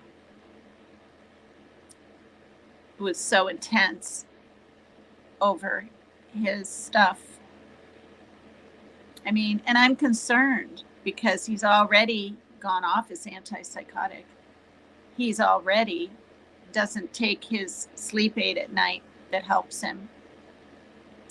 He already has a life that, you know, he's up all night with his friends, but he doesn't sleep all day. He sleeps part of the day, but he's happy. That's what people do, right? They play their games all night. And he's already stopped his mild anxiety that starts with an H. He stopped that. So I know Joe's listening. He's already stopped everything, Joe.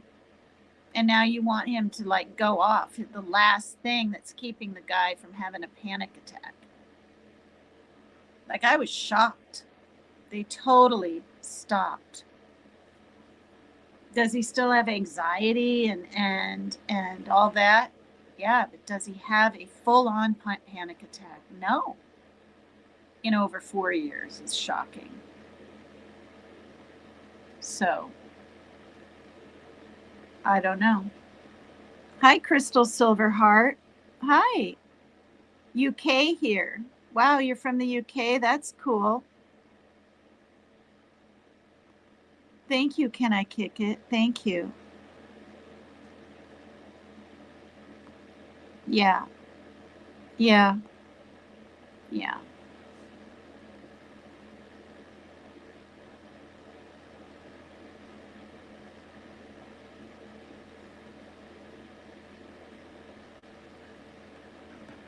In all honesty, Very Metal, if you're still in here, it gives me my power back by feeling that I can say my side and my piece. Do you see what I mean? It honestly does. It's empowering.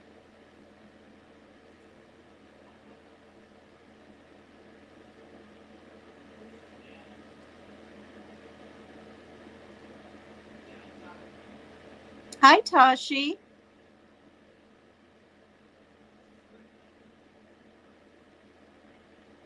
See, I forgot I have mods in here. I can't see a single blue wrench on this end. I was thinking I didn't have any mods, and most people are mods. Teresa Bronson's a mod. Tashi is. I'm remembering back now. Lazy Boy, pretty sure. Maria G, definitely. Donna Clark, possibly Very Metal Erica. I mean, I do have mods. That's right.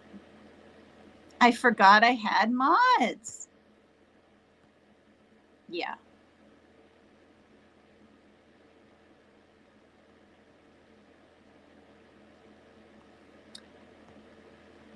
Hi, Lisa Schenkel. Okay. Well, when I watch the show back, I watch all my shows back and I read the chat. And I don't know why my chat didn't come in at all on my live 2 or 3 days ago. I don't know why. I even rebooted my iPad. I went into the settings in YouTube Studio and it said all comments. It did. I don't get it. Oh, thank you, Very Metal. Well, I'll make you a mod. I'm making almost everyone one. That isn't, and that I kind of know from here. Because of that rapper doing all those cloning people now. And I noticed since I have all those mods, he's backed off. He even came in here and was quite nice once.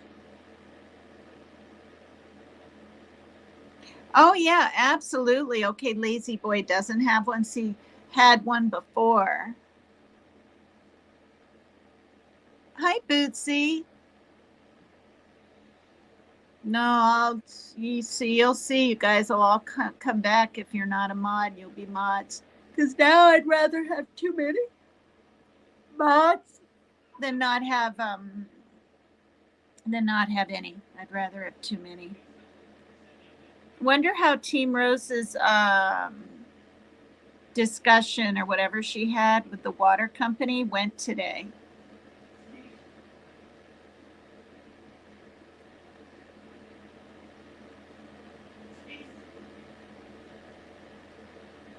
Wait, are people harassing Lazy Boy? Knock it off. Leave me alone. Hi, Michelle Finch. Hi. Thank you. Please hit the like, you guys. I love speed. Hey, Grandma.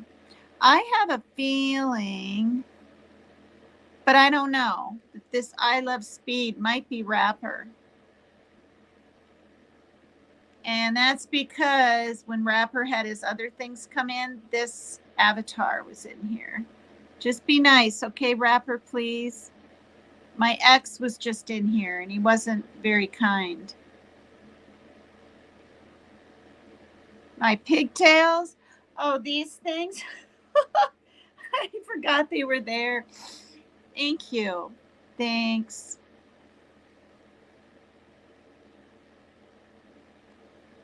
Yeah.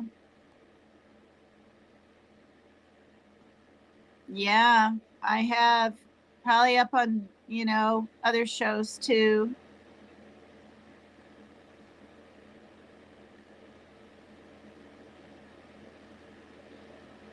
Oh, goodness gracious.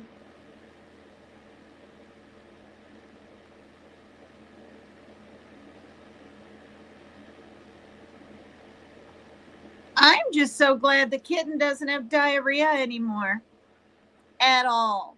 They gave him her the first dose of the anti-diarrheal whatever medicine, and then I gave the second. It's every 12 hours. And yeah,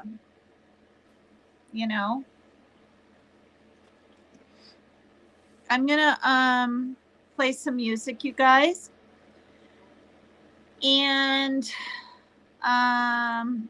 go get some Tylenol so I can sit here and spend some more time with you guys, okay? All right.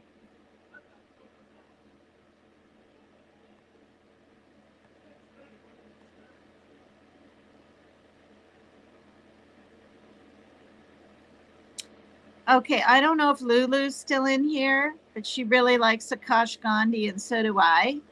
And I played Lotus Pond, Parade of Roses, The Morning Flute, which is Mourning, that kind of morning. And now I found one the other night called Shake It. This is Akash Gandhi. And I'll be back, all right? Because my neck hurts.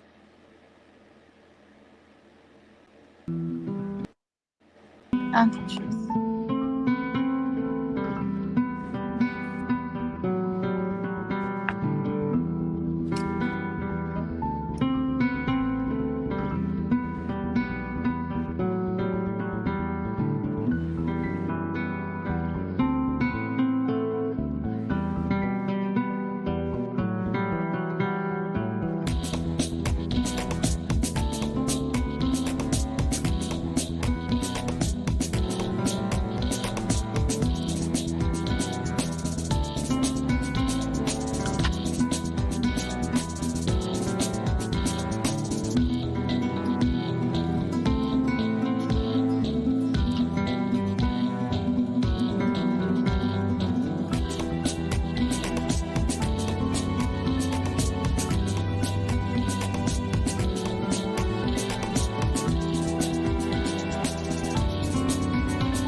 Okay, I grabbed a couple more papers.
Ooh.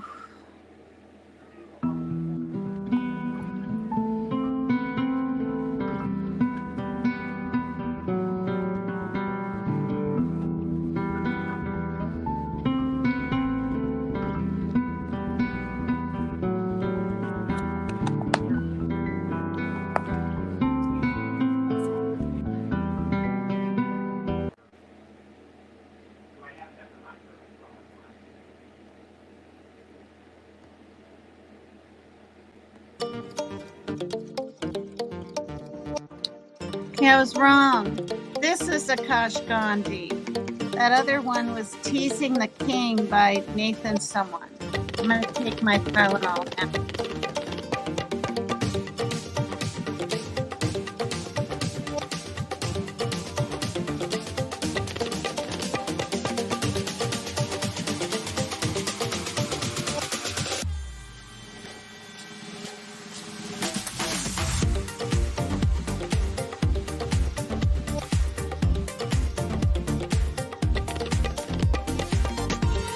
Hi, Melly Joe.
Shake It by Akash Gandhi.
Wow, my wrists and hands are killing me. My forearms.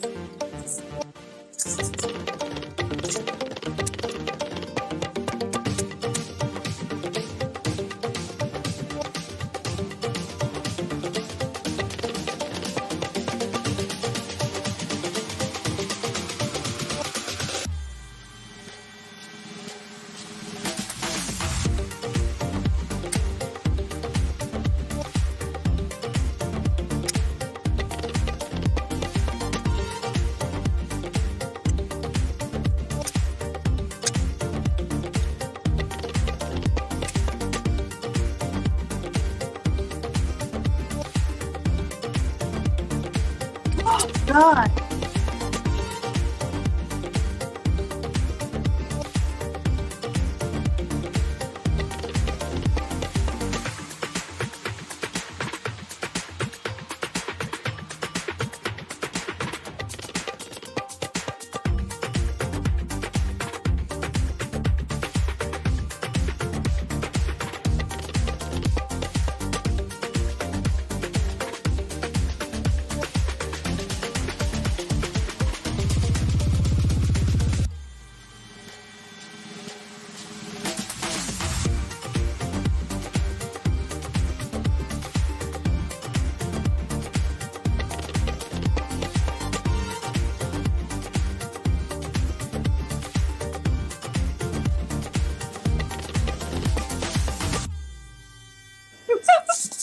Let's turn that off. Oh, God.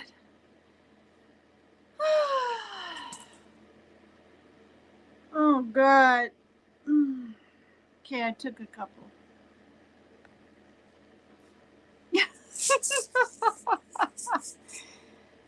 Oh, God. I used to have like so much energy, you know, riding my bike and everything. Well, I like to be, excuse me, I have the hiccups on here. I'm crying on here. I'm singing on here. Probably not anymore, though, because I don't want to get a copyright with the copying songs, even though they're karaoke. I'm laughing on here. I'm talking on here. I'm dancing on here. So I wanted to show you guys. It was actually purple, because I remember this. And for those of you that don't know, in the month of October is Domestic Violence Awareness Month. Yeah. And it's right here. So that was 2011. And which means, because I was in the classes 2001 and 2. So I must have picked this up somewhere in 2011. Oh, I know. That was the year CPS got involved, so I'm sure they gave it to me. Race for the End, sign holding and tabling, vigil and labyrinth walk, self-defense class, domestic violence conference,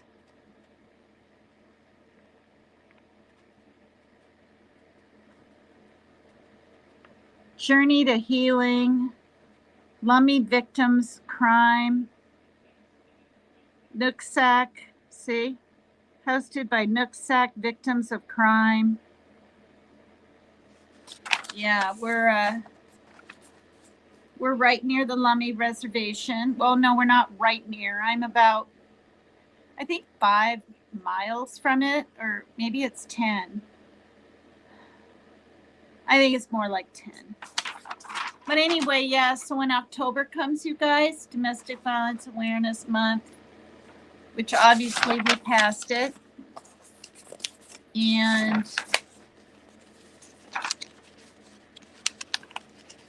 okay, now here's another Bill of Rights.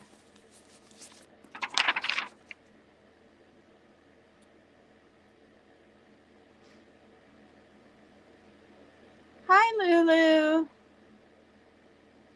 I just played Akash Gandhi called Shake It. And since you love Akash Gandhi and it's quick, I'm going to play it again right now, really quick, just for you. There's no flute in it, but it is Akash Gandhi, AAKASHGANDHI. Shake It. Because you've heard The Palace of Roses, right? You've heard Flute Morning, MOURNING. You've heard Lotus Pond. And then I found Shake It the other night. And it's kind of quick and it's a dancey one. Here we go. We just heard it, 6 times? We'll hear it again.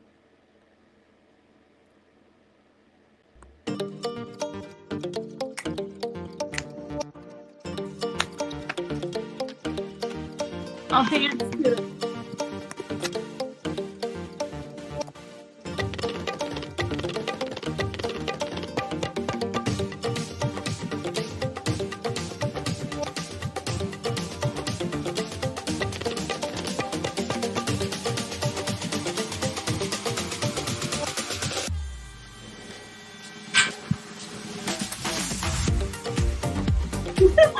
How do you dance?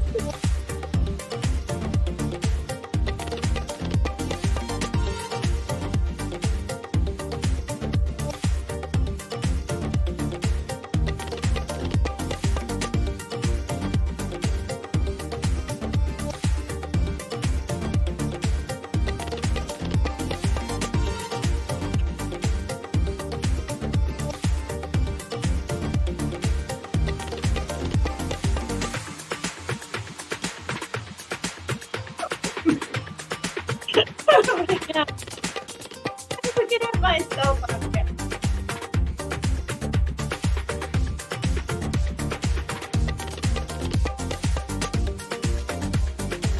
Oh!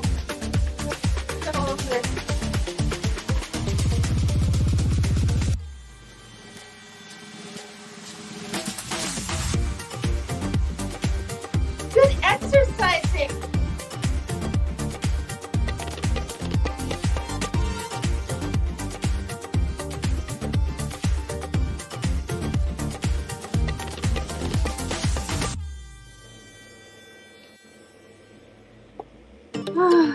Oh, God. All right, one more time.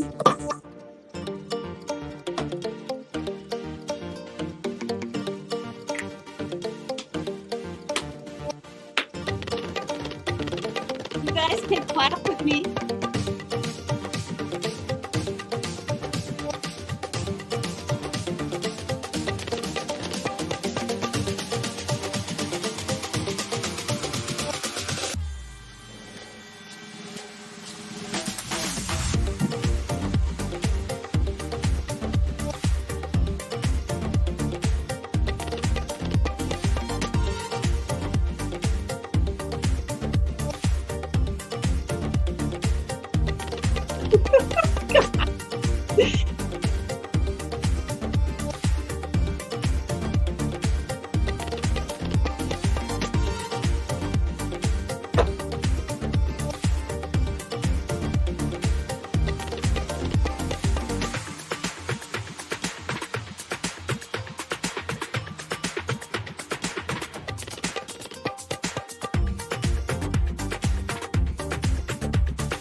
Oh, God.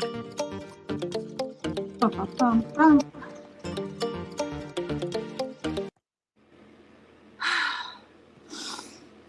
It's my exercise for the week.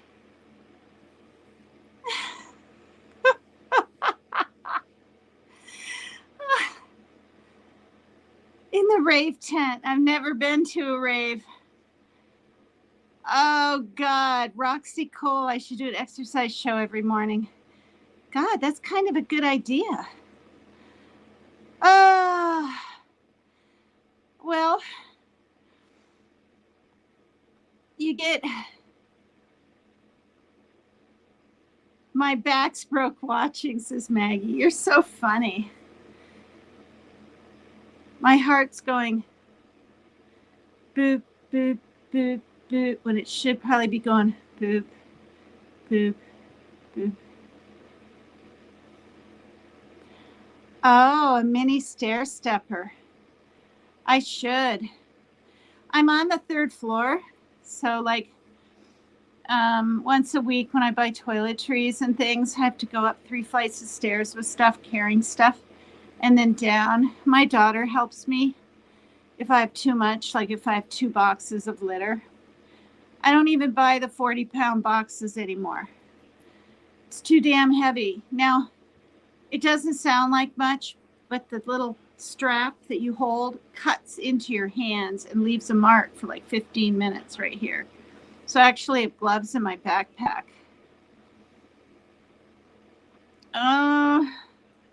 Glow sticks. My son used to have those. And you know, there's some kind of thing.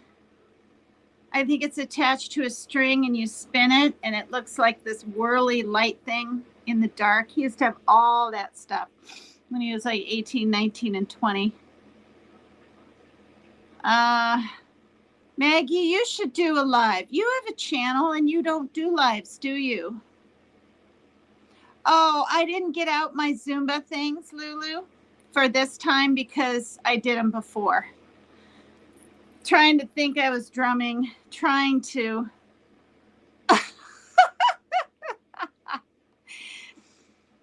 Well, somebody told me, oh.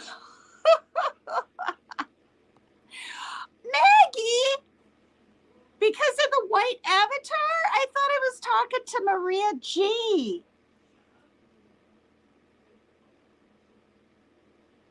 My hips ain't going with you, and I've not moved an inch out of this bed. You're so funny.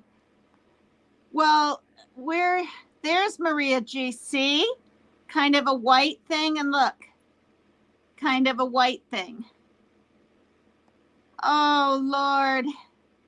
Somebody, it might have been Katie, told me in Messenger she liked the way I mixed up my live. And I thought, well, I'm going to keep doing this. Because for me, when I'm watching channels, when people are just sitting there, blah, blah, blah, blah, blah, blah, blah. And I don't mean Dolly Visions at all. I'm talking about some others. I'm not going to say like what ones, but you know, it's just blah, blah, blah, blah. Then someone will come up and they'll be kind of funny and excited. You know, for one, you've got to have variety if you're going to have just gosh darn avatars up there. And if it's just avatars and you can't see anyone do anything, then what, right? Oh, thank you, Selena, for coming over, sweetie. Thank you. No fear at footballs or the gods. Who on earth is that? Is that an ice water? You guys are so funny. Your partner in crime. Yeah, I mean, I can do a hula hoop. But have you seen those people on YouTube? Holy, it's just amazing, right? Doing handstands and what are they called? Walkover cross wheels, or what, cartwheels, I mean, and constantly and doing all of them at once. It's truly amazing. I do. I actually dance before each live now, I think, pretty much. I've been doing that now for a couple of weeks.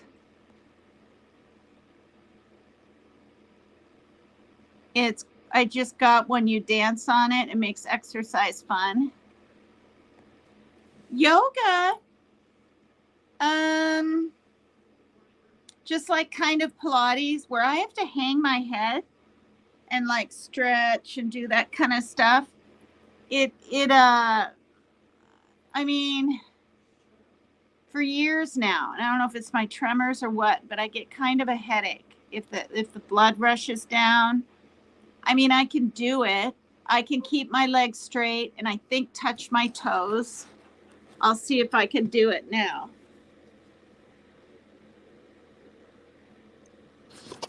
I'll try to point it down more without it falling over. Yeah, this probably won't work.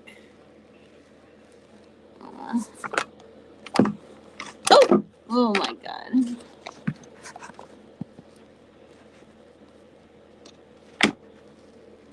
Yeah, it's not working. So, everything's falling.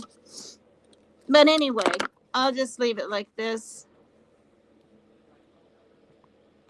So like, I mean, I guess you could keep your head straight like that, but like, okay, I'm touching my toes and I got a little bit of a head rush.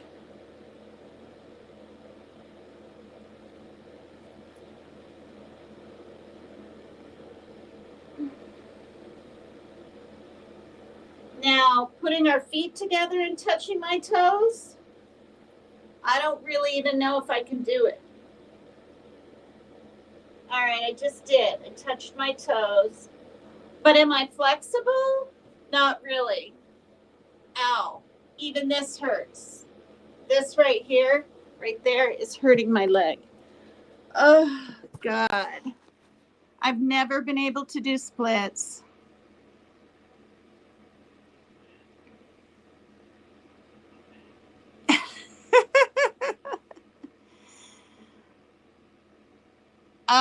Water Zumba. Oh, in the pool, very metal.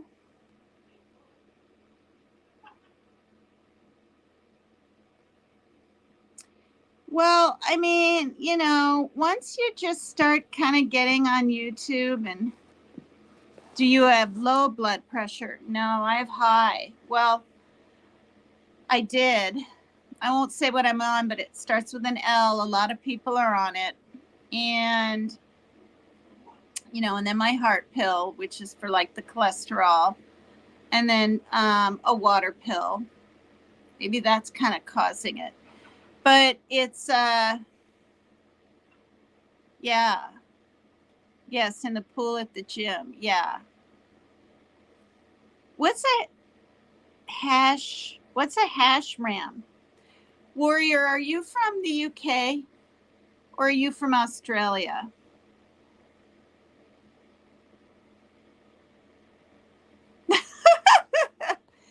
Hi, Yvonne. You're so funny. Me too, with so many cats and kittens running around. You guys they're so cute. I've taught them now. It took just like one day. I go, right? Come running. They come in with their mama and they eat in here separate from the bigger cats. Because for one, yeah, the bigger cats will end up eating their food and they won't even get enough. So.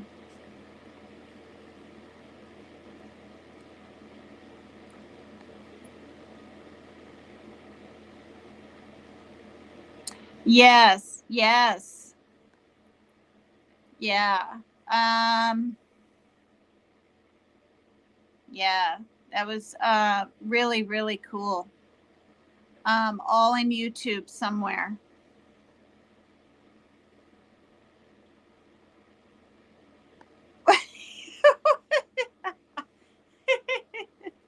You just noticed your avatar.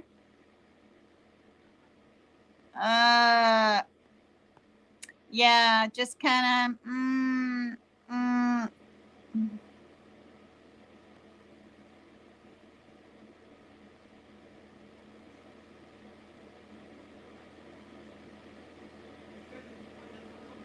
Yeah, when I did Pilates next door to the AA hall, that was intense, you guys. Holding your abdomen and your legs up and just holding and tightening the core like that. You can work up a sweat too. I can tell you that right now.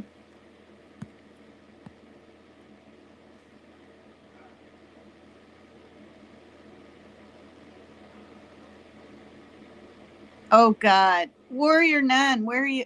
Oh, Raider's here. Hi, Raider. Raider's the one that liked Very Metal Erica.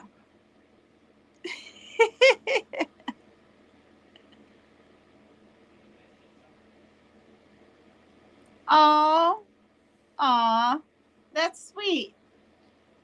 Do what? Move around or exercise or something?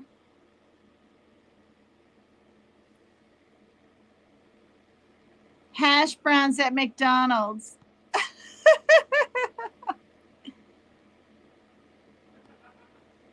Well, thank you, sweetie. I don't know if you smoke. Smoking will really, if you can quit while you're younger, you guys, younger as in even in your 40s, even 50s for that matter, do it. Fried potatoes. I've changed it for the time being. Yeah, I mean,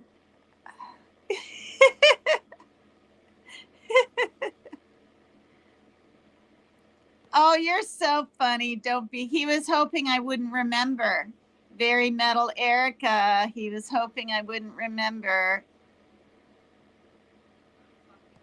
Yeah, I mean, you guys, you know how when you were younger, you could just move your arms really fast like that? Mine are achy. They're achy, you know? And I mean, I don't know.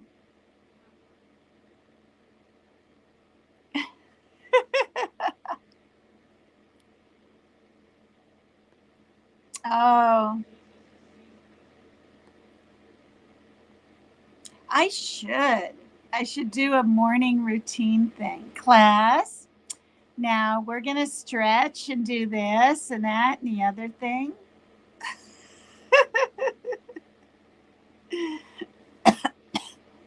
Oh, well, there you go.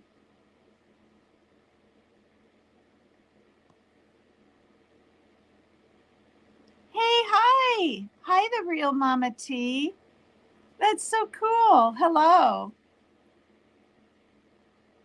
my beautiful new friend. Aw, thank you. Yeah, I watched back Ernie Shell's live, the wakey, I guess it was, this afternoon, because frankly, I was sleeping. You can use a chair for yoga. Ah, yeah. That's a good idea. Put the legs up and just stretch and stuff like that. Hmm.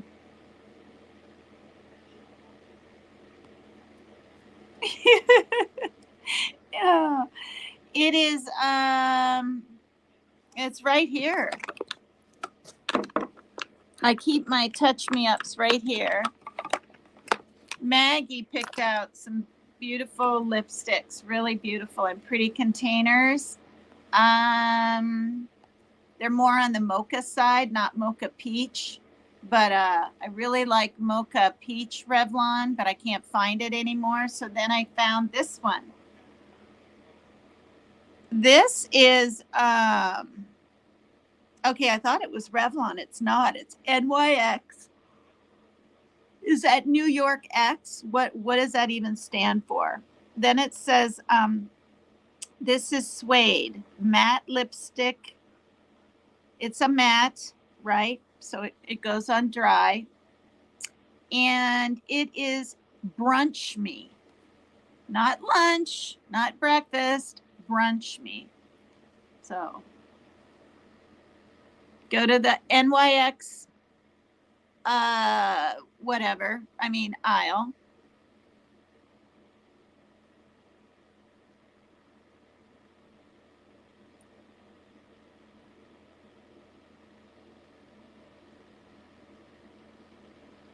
Brunch me. And what's nice is the color on the heart like that really is the color. I mean, look. See?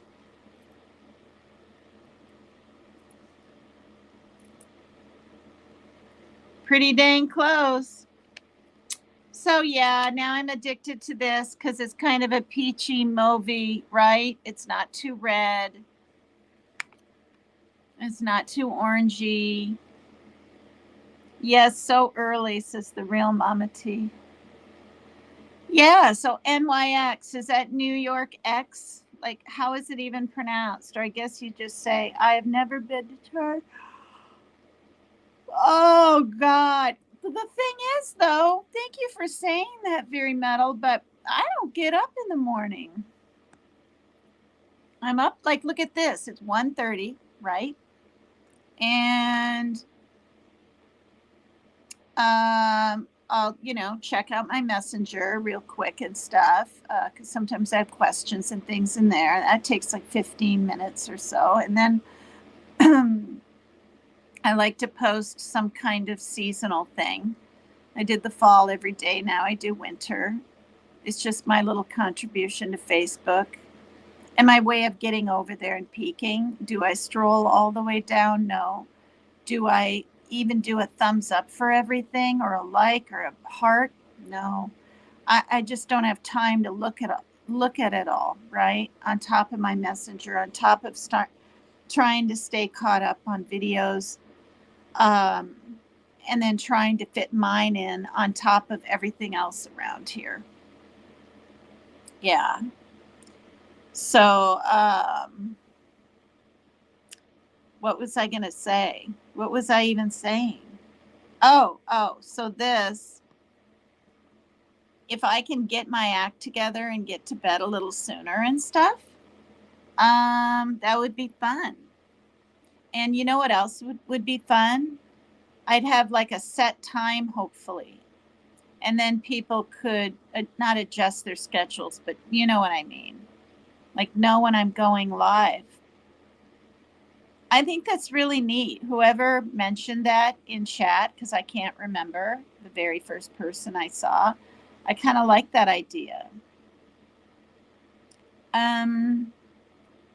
Stretching. Honestly, I'd like it to be stretching, you guys, not jumping jacks and all that. I mean, maybe later on, more movement like that, but stretching is so unbelievably important. Apparently it keeps the limbs and the bones and the whatever, because as you get older, you make less estrogen or no estrogen. It's one or the other. I saw it on PBS. And stretching keeps things loose or mobile or flexible or whatever I'm trying to say. Thank you.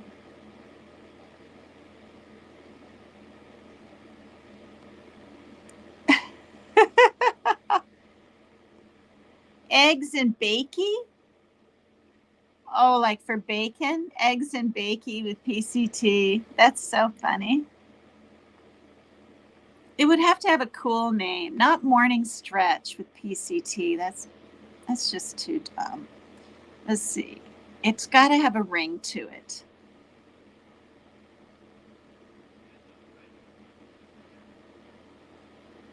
I was just going to say flexing time, but that flexing is, right? Trying to make muscles, flexing. Dang it.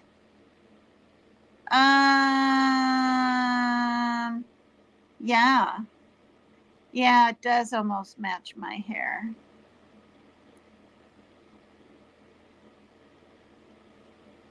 You did? It's on Amazon? How much is it? It's like $8.50 at the store. Oh, it's like, yeah, like, oh, is it pronounced NYX? NYX? It's not New York X. What if I went into a store and said, where's your New York exile? Oh my God. People would think I was so stupid. Good, Lulu. I'm glad you found it. 4 a.m. in Louisville, Texas. Do you still have a lot of snow? Or 3:30?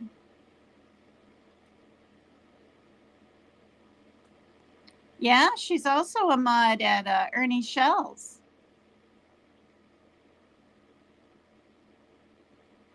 I have an alarm clock called I'm Not Kidding, Screamin' Mimi. You love stretching?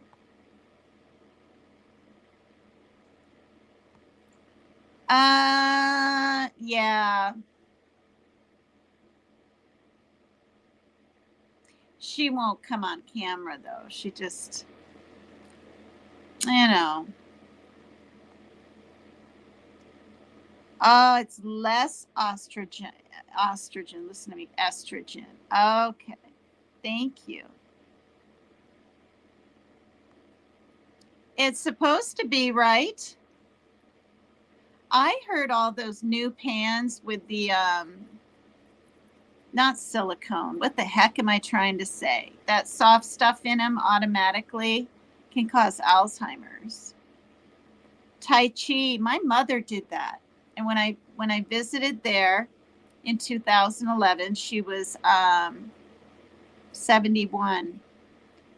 And the day before I left, she put on these slipper things, and it was summer, but it wasn't too hot. And she was in these thin kind of pants and a tank top.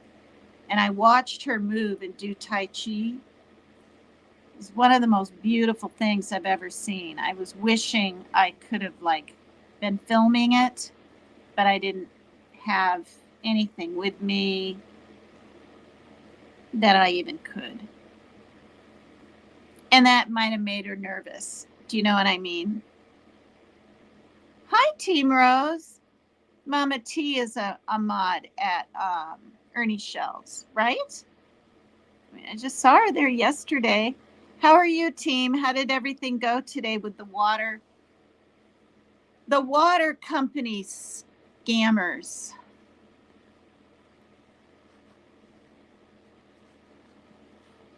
Oh, 18 delivered. Team Rose liked my lipstick too. Lulu likes it too, Team Rose. You can get it on Amazon for 18. Just whatever you get the dry, see, matte. And look at, I can touch my lips and it's still on there. I've said this before, I don't use lip glosses or anything like that. So your lips look that wettish kind of thing. I mean, it might have been fun in the 80s and stuff, but it must be back because a lot of people, at least down south, I've kind of noticed when I used to be on panel and getting to know people, they're into lip glosses.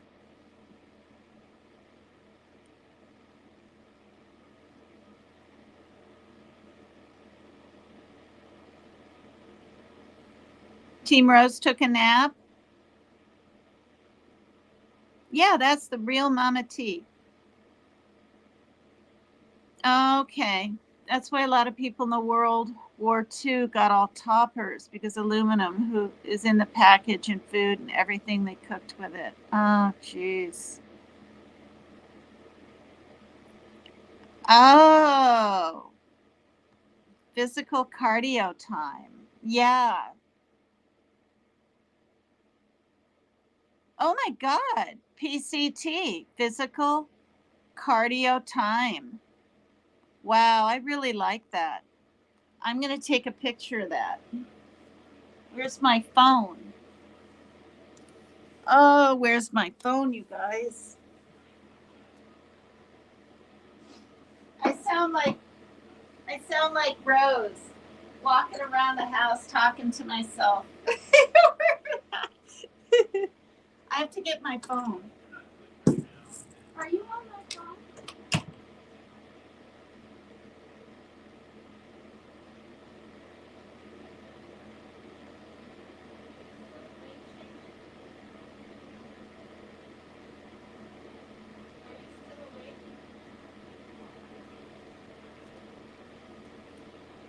No, good Lord.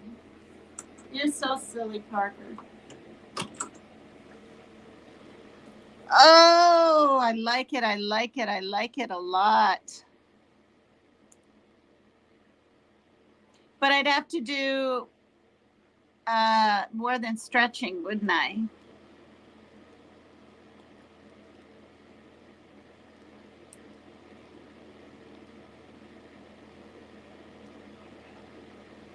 Shoot, it's down to 1 bar.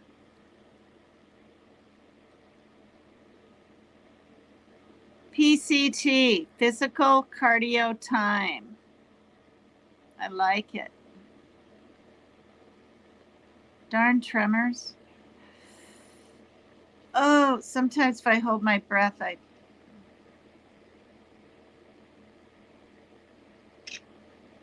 right, that's good enough. Tina, was she 7'5"? Who was 7'5"?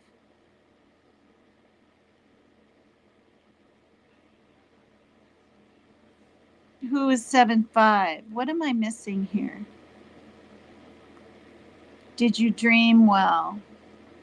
Hi, Rosie. Raider called you Rosie. That's cute, Team Rose. 7'5". Who? Tina, was she 7'5"? Beautiful, Tina. Don't forget to hit the like, guys. PCTs, let's shake it up. Yeah.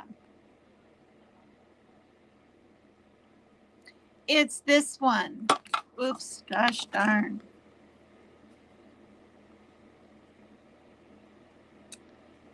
Knix, I guess. Suede.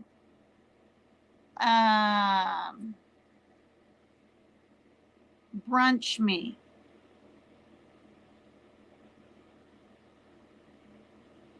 God, I can't even keep my hands still. There, that's a little better. And like I was showing Lulu, look at the color matches the heart on the front. See that? So you don't have to do what I used to do, right? Ladies, I'm sure a few of you did it. You take it off and you take a look at least, or I have to admit it, I would do a little bit of this on my wrist. Check it out.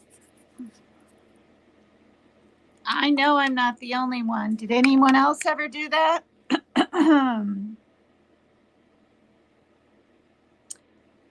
I know. Is he just the funniest? He's like filming this big bathtub with water clear to the top with bubbles. And we're all teasing him. Well, a lot of us were.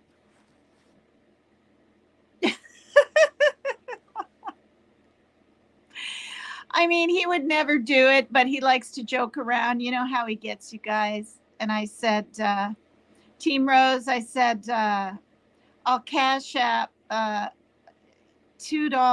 if you turn over really quick.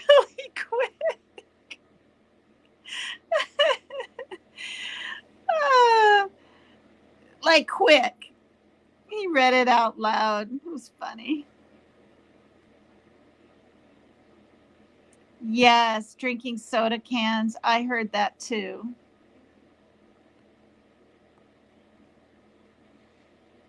Oh, is it? It's pretty popular there. I always liked the way the Canadian women and the French Canadian, or even the French for that matter, they would wear a dark red, but it would go on dry like this. It was like a blood red. And then they never had anything under here. Nothing. Maybe some pale peach, in fact, to bring a little, right? No eyeliners on top. I wear all this stuff on the side. Now it's blending in, and I was crying earlier. I was crying again, Team Rose. My ex came up and was harassed me a little bit, but I cried about Fred Clark, a real nice man that gave me some money 3 Christmases in a row.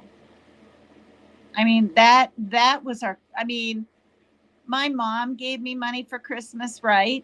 But by the time you buy paper and bows and maybe an extra pie, or more of the gifts is more expensive than another, whatever, right? It's gone sometimes by Christmas. And that was just so sweet. And he died. So I was missing him and thinking about that. But anyway, the French, that's what they do. And oh no, actually on top, they have the black all the way across right here, but nothing here. And then the red with the very pale skin. And it looks really good, I think. Oh, you're so funny. God, we are alike. Gotta pee.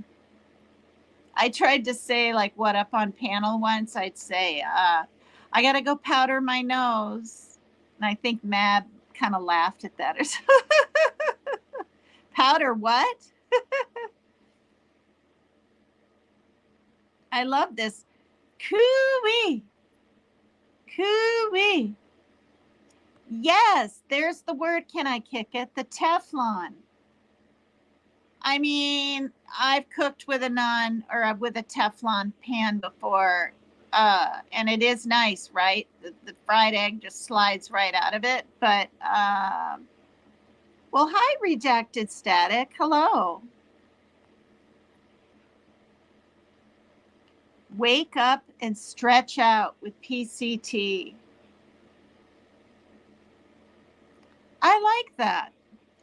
But I would have to use something like that, Redacted, if I got up when most people wake up, like sometime in the morning, right? 7, 8, 9, 10, even 11.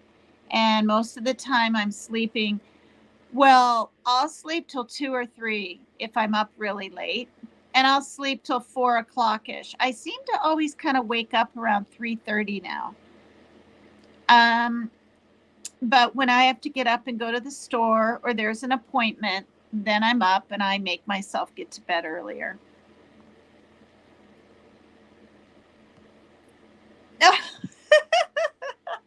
Well, yeah, of course we can. When you say things like, let's say you're walking somewhere, like you're leaving, right? The computer, whatever, and you stub your toe. You're like, oh, damn it. I just stubbed my toe. Ouch. That really hurt, guys. Stuff like that. I don't know if you've stubbed your toe yet.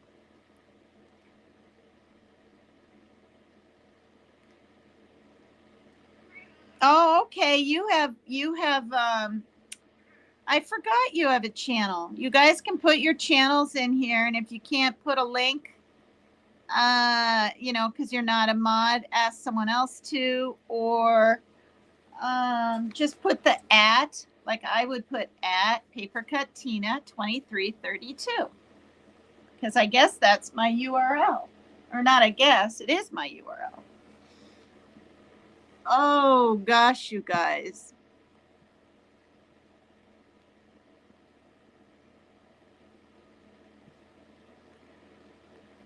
Amazon does have it. That's where Lulu found it. Let's panel again. Soon I think we make a great team on panel. Yeah, that was fun. That was fun. Wait, who said that?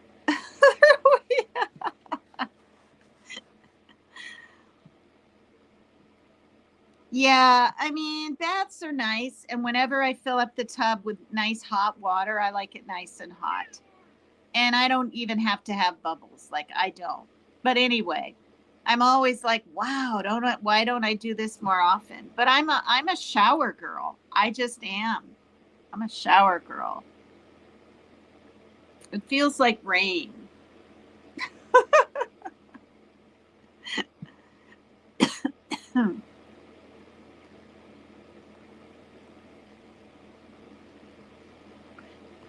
Yeah, Ernie is funny. Yeah, he was under pen countertop or counterpart or something. And I knew from all these names. And I said, is that you? I think it's you. Then he started talking about the band Rush, and he was okay. And then I timed him out because he was trying to argue with me about the med that our son is on, because He told me he wouldn't get involved in that. And he did. He said that it made him angry. So then my son, our son who has OCD, is like, I think it made me angry. Never made him angry. Never. He's been on it for 4 years. Now all of a sudden it makes him angry. Yeah, right. Ugh, God. No, he didn't make me cry. Talking about AA and Pilates was nearby, and then this guy, Fred Clark, in his 80s, who was a good friend of mine, died, I think, 2 years ago. And I never got the chance, to say goodbye or even see him at AA before that. And I went with my friend Siobhan from Ireland, and she bought like Gatorades, and I don't know, it was like a bag of all kinds of stuff with a balloon, and then I had balloons and a chocolate bar, and we tied the chocolate bar to it. He actually ate it. His sister said, she wheeled down and said, he won't know who you guys are. He's been combative with the nurse and blah, blah, blah. And then so he went from soft foods to regular, like scrambled eggs. Everyone thought he was doing better. And within like a couple hours, he died. And I didn't know about it for a couple of weeks. Like, I assumed he was fine, left the hospital, because I wasn't going to AA then. And I wasn't massively like calling everybody I knew, So I started kind of crying about that. And then, he did make me cry. Then I told him, you don't have the right to tell me my mother was mad at me or thought I was sick because I was on my medication. And he's trying to say that when we went to Florida and I was around her, I wasn't even on it then. And he flippin' knows it. He's got his dates and his times and everything wrong all the time. And Parker was 4 when I went on it. Okay. We visited her when he was 2 or 3, not 4. And, so it's just, he came up under Penn, someone. So anyway, I let him spiel his stuff after, he was okay. And then he got into the thing when he realized I knew who he was, then boom, he's bringing up Vermont. He's bringing up ZOLOFT, and because he's convinced my son to go off it, but he has to taper off.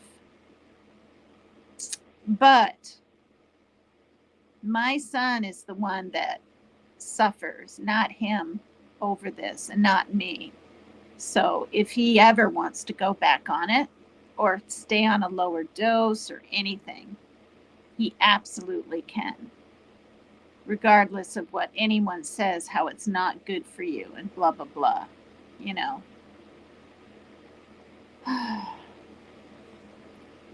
So anyway, earlier he said that my mom said this and that and the other thing. And I was really pissed. And he was pissed. And frankly, we were screaming at each other over the phone. Like, I thought he would stop and listen to me. I was like, you're not listening. So, and that happens now and then because he's 6 hours away, and he wants, because he hasn't seen his son since the C thing, and then van problems and his own neck problems and all the things that he deals with. He probably feels somewhat guilty. And as a man, not saying all men are controlling, but a lot are, he wants to control his life and situations over here. And he doesn't even, I can honestly tell you, he has no clue how much worse his anxiety is, how he for a while there, he couldn't even plug in his own fan or his own Xbox. He just couldn't. And he'd sit there for hours with nothing to do because I'd be like, you have to do it. You have to face these things. You're going to end up having to have that exposure therapy stuff for OCD. You have to face these doubts and these feelings, no matter how nervous it makes you or painful. I've even written on paper, and I'll be right there by him, or he'll ask my daughter and she'll just readily get up and do it for him. But then it got to the point where I knew he was getting a little bit better being on the Z pill. And I just said, no, and you're not asking her either. You need to do it or you're not going to play. And guess what? He did it. And he's been doing it ever since. So, but I've seen programs where this gal was in her young 20s and she wanted an apple out of the fridge. She absolutely couldn't pick her own apple. Because the thing is, people are so afraid that have these intrusive thoughts that they think if they pick the wrong apple, something's going to happen. They pick the wrong apple, someone's going to die, right? They picked the wrong apple, or this other young gal in her 20s. There was a plate of chicken, like pieces of chicken, and the parents were frustrated. I don't know who was filming it or what, but they were like, no, you're gonna pick your own piece of chicken, please, just pick my piece of chicken, and it's sad, it's scary. They're so afraid. OCD is a disease of doubt. Type in NOCD. And that guy that did that money thing where the women come down the stairs, you guys, with the cases and open up the cases with the amount and all that money bank thing, and he calls the bank. What the heck is his name? He has it really bad. And in fact, they show him on the outside of this page thing. He can't shake hands. He can't touch certain things. I'm pretty sure he said going to motels is like hell for him, right? Germs, major germophobia. So,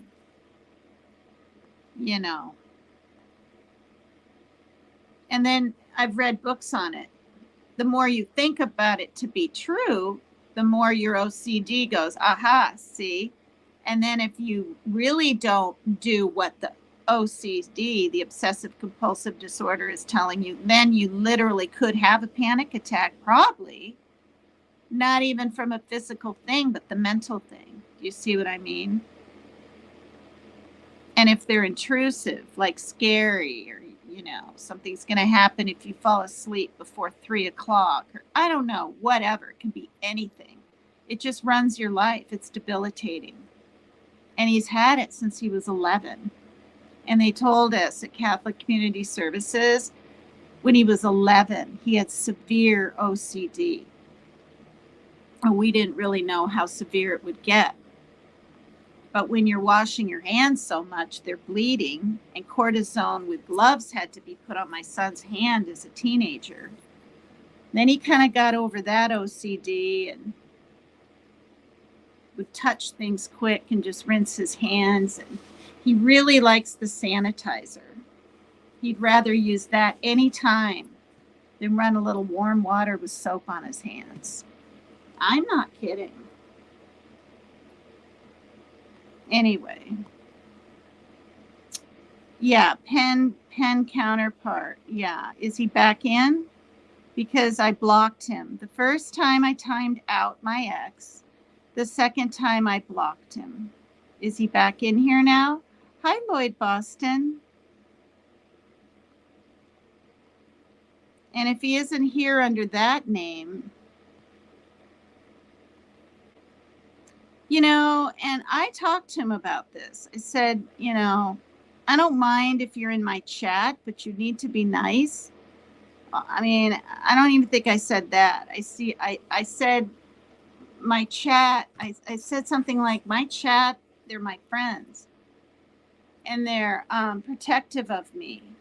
You're not going to have a very good time if you're not very nice. And now, because he still wants to get his points across with medicating our son, who, this is the thing.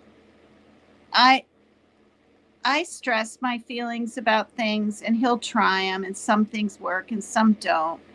And the antipsychotic, I won't say what it is, was really working for his OCD, you guys. Like it was doing something. It was really helping him. He was smiling more. It wasn't affecting him as bad at all.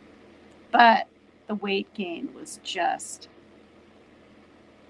gaining 20 something pounds in 1 month, you know. And then you think, well, if you eat nuts instead of chips and you try to control it, but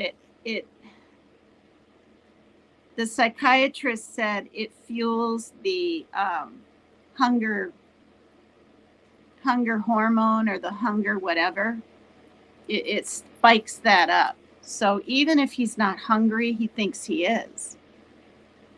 So yeah. Thank you, Maria G. Thank you. Oh, Lloyd, I hope your son is doing well. There are many troll accounts of you. Wow.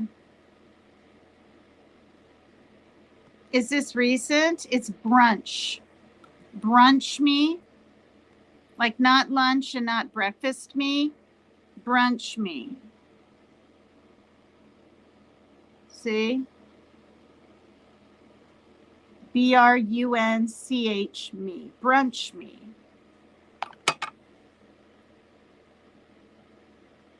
Hi, Michelle. Yeah, and I knew it was him as soon as he brought up the band Rush and drummer and the name with three or four things. And I mean, I just don't get it, you guys. I'm not going to say what was in it, but he emailed me like 2 days, something nice. It's like, I just, you know, I think he complimented me on being a mother or something. And then now this, and it's, I won't say too much more about it. But you guys, I've been going live for 3 hours. My neck hurts. My headache isn't going away. Like it isn't. And I'm hot. And I don't have the heat on. It's not heat. So I'm going to go. Please hit the like, you guys. Please subscribe if you haven't. And when I started my show 3 hours ago, I was 1,379. When I went to bed last night, I was 1,380. And I was like, wow, only 20 more. Now it's 21. So anyway, yeah, I'm trying to get to 1,400. Yeah. So anyway, thanks for everyone being here. Thank you, all of you, each and every single one of you, ladies and gents in here. And I think I covered some good information, things to look out for when you're heading into a crisis and you're not even aware, right? I mean, people don't always know that they're heading into a crisis situation, either mentally or physically, if they're sleeping all the time. They might just think they're just tired, and it could be depression or something. So, and then I touched upon the culture wheel. And, oh, where's that? Team Rose, are you still in here? I have a little poem.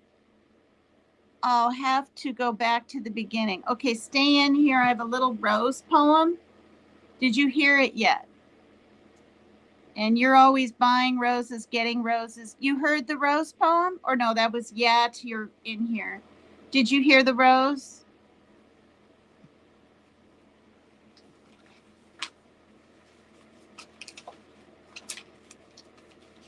Okay, it's short.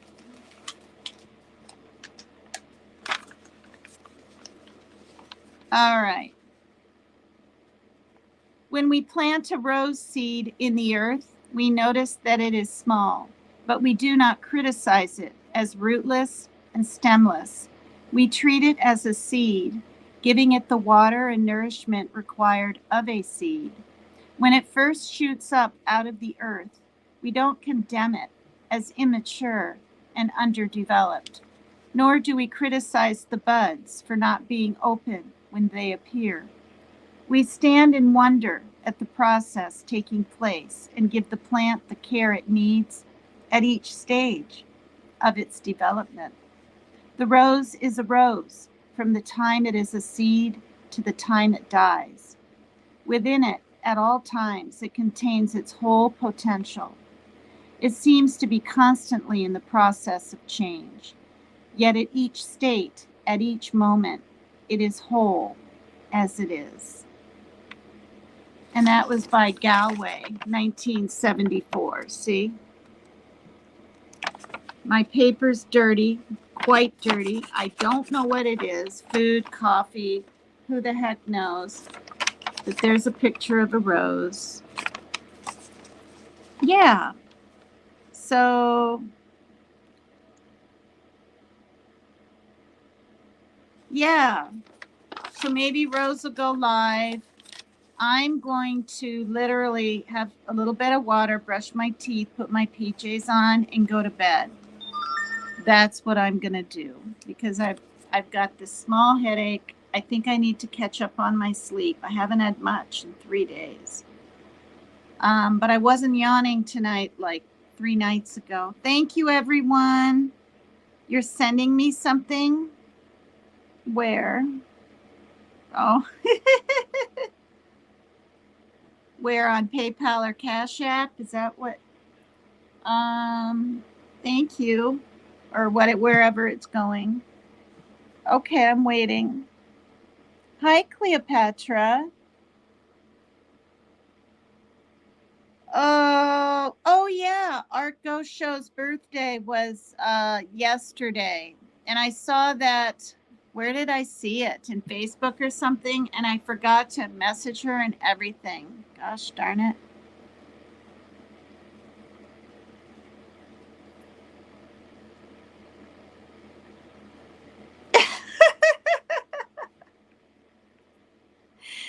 They're so funny. Thank you, Lulu, and everybody. What am I waiting for? Oh, it's donated? Thank you. Thank you. PayPal or Cash App? Well, no, it doesn't. Well, yeah, it does. That's how I get it out. I mean, that's how I transfer it into my bank if I know which one. But I'll look at both of them. Thank you. Thanks, everybody. Thank you, thank you, thank you. If you missed, hi, Mama Michelle. Hi. Yeah, if you missed the beginning of the show, it was pretty informative. Helpful, even for a friend. And I said a lot of things, but you guys all can tape it with your phone or share it, whatever you want to do. Cash App, thank you. That's so sweet. Thank you so much. I love you guys. Joe, I don't hate you. He's probably still watching. I want to get along. But don't try to pit my mother against me or ever my passed away father. Please. I'm very close to my mom. She loves me. She loves me. And you have to remember, my sister Ashley is going through stuff right now. So you're like, hi, Joe, says Team Rose. You're so funny. Thank you, the real Mama T. Thank you. You're still kind of tired and out of it? Don't go live then. I mean, you have a ton of people that love you and want you to go live, but look out for you too. Do you know, you don't want to have a dang stroke. Okay, I felt fantastic. Fantastic. Days leading up to and the day I had a stroke. No sign except numbness here. And if it wasn't all warm out, I hadn't taken my jacket off and it hadn't rubbed, I wouldn't have noticed. So, you know. All right, you guys, I'm going to go. I love you so much. Hopefully I'll see you tomorrow. Please hit the like, please subscribe, tell your friends to please sub up to me. I want to get up to 1,400 so much. Thank you. Love you guys. It's been fun.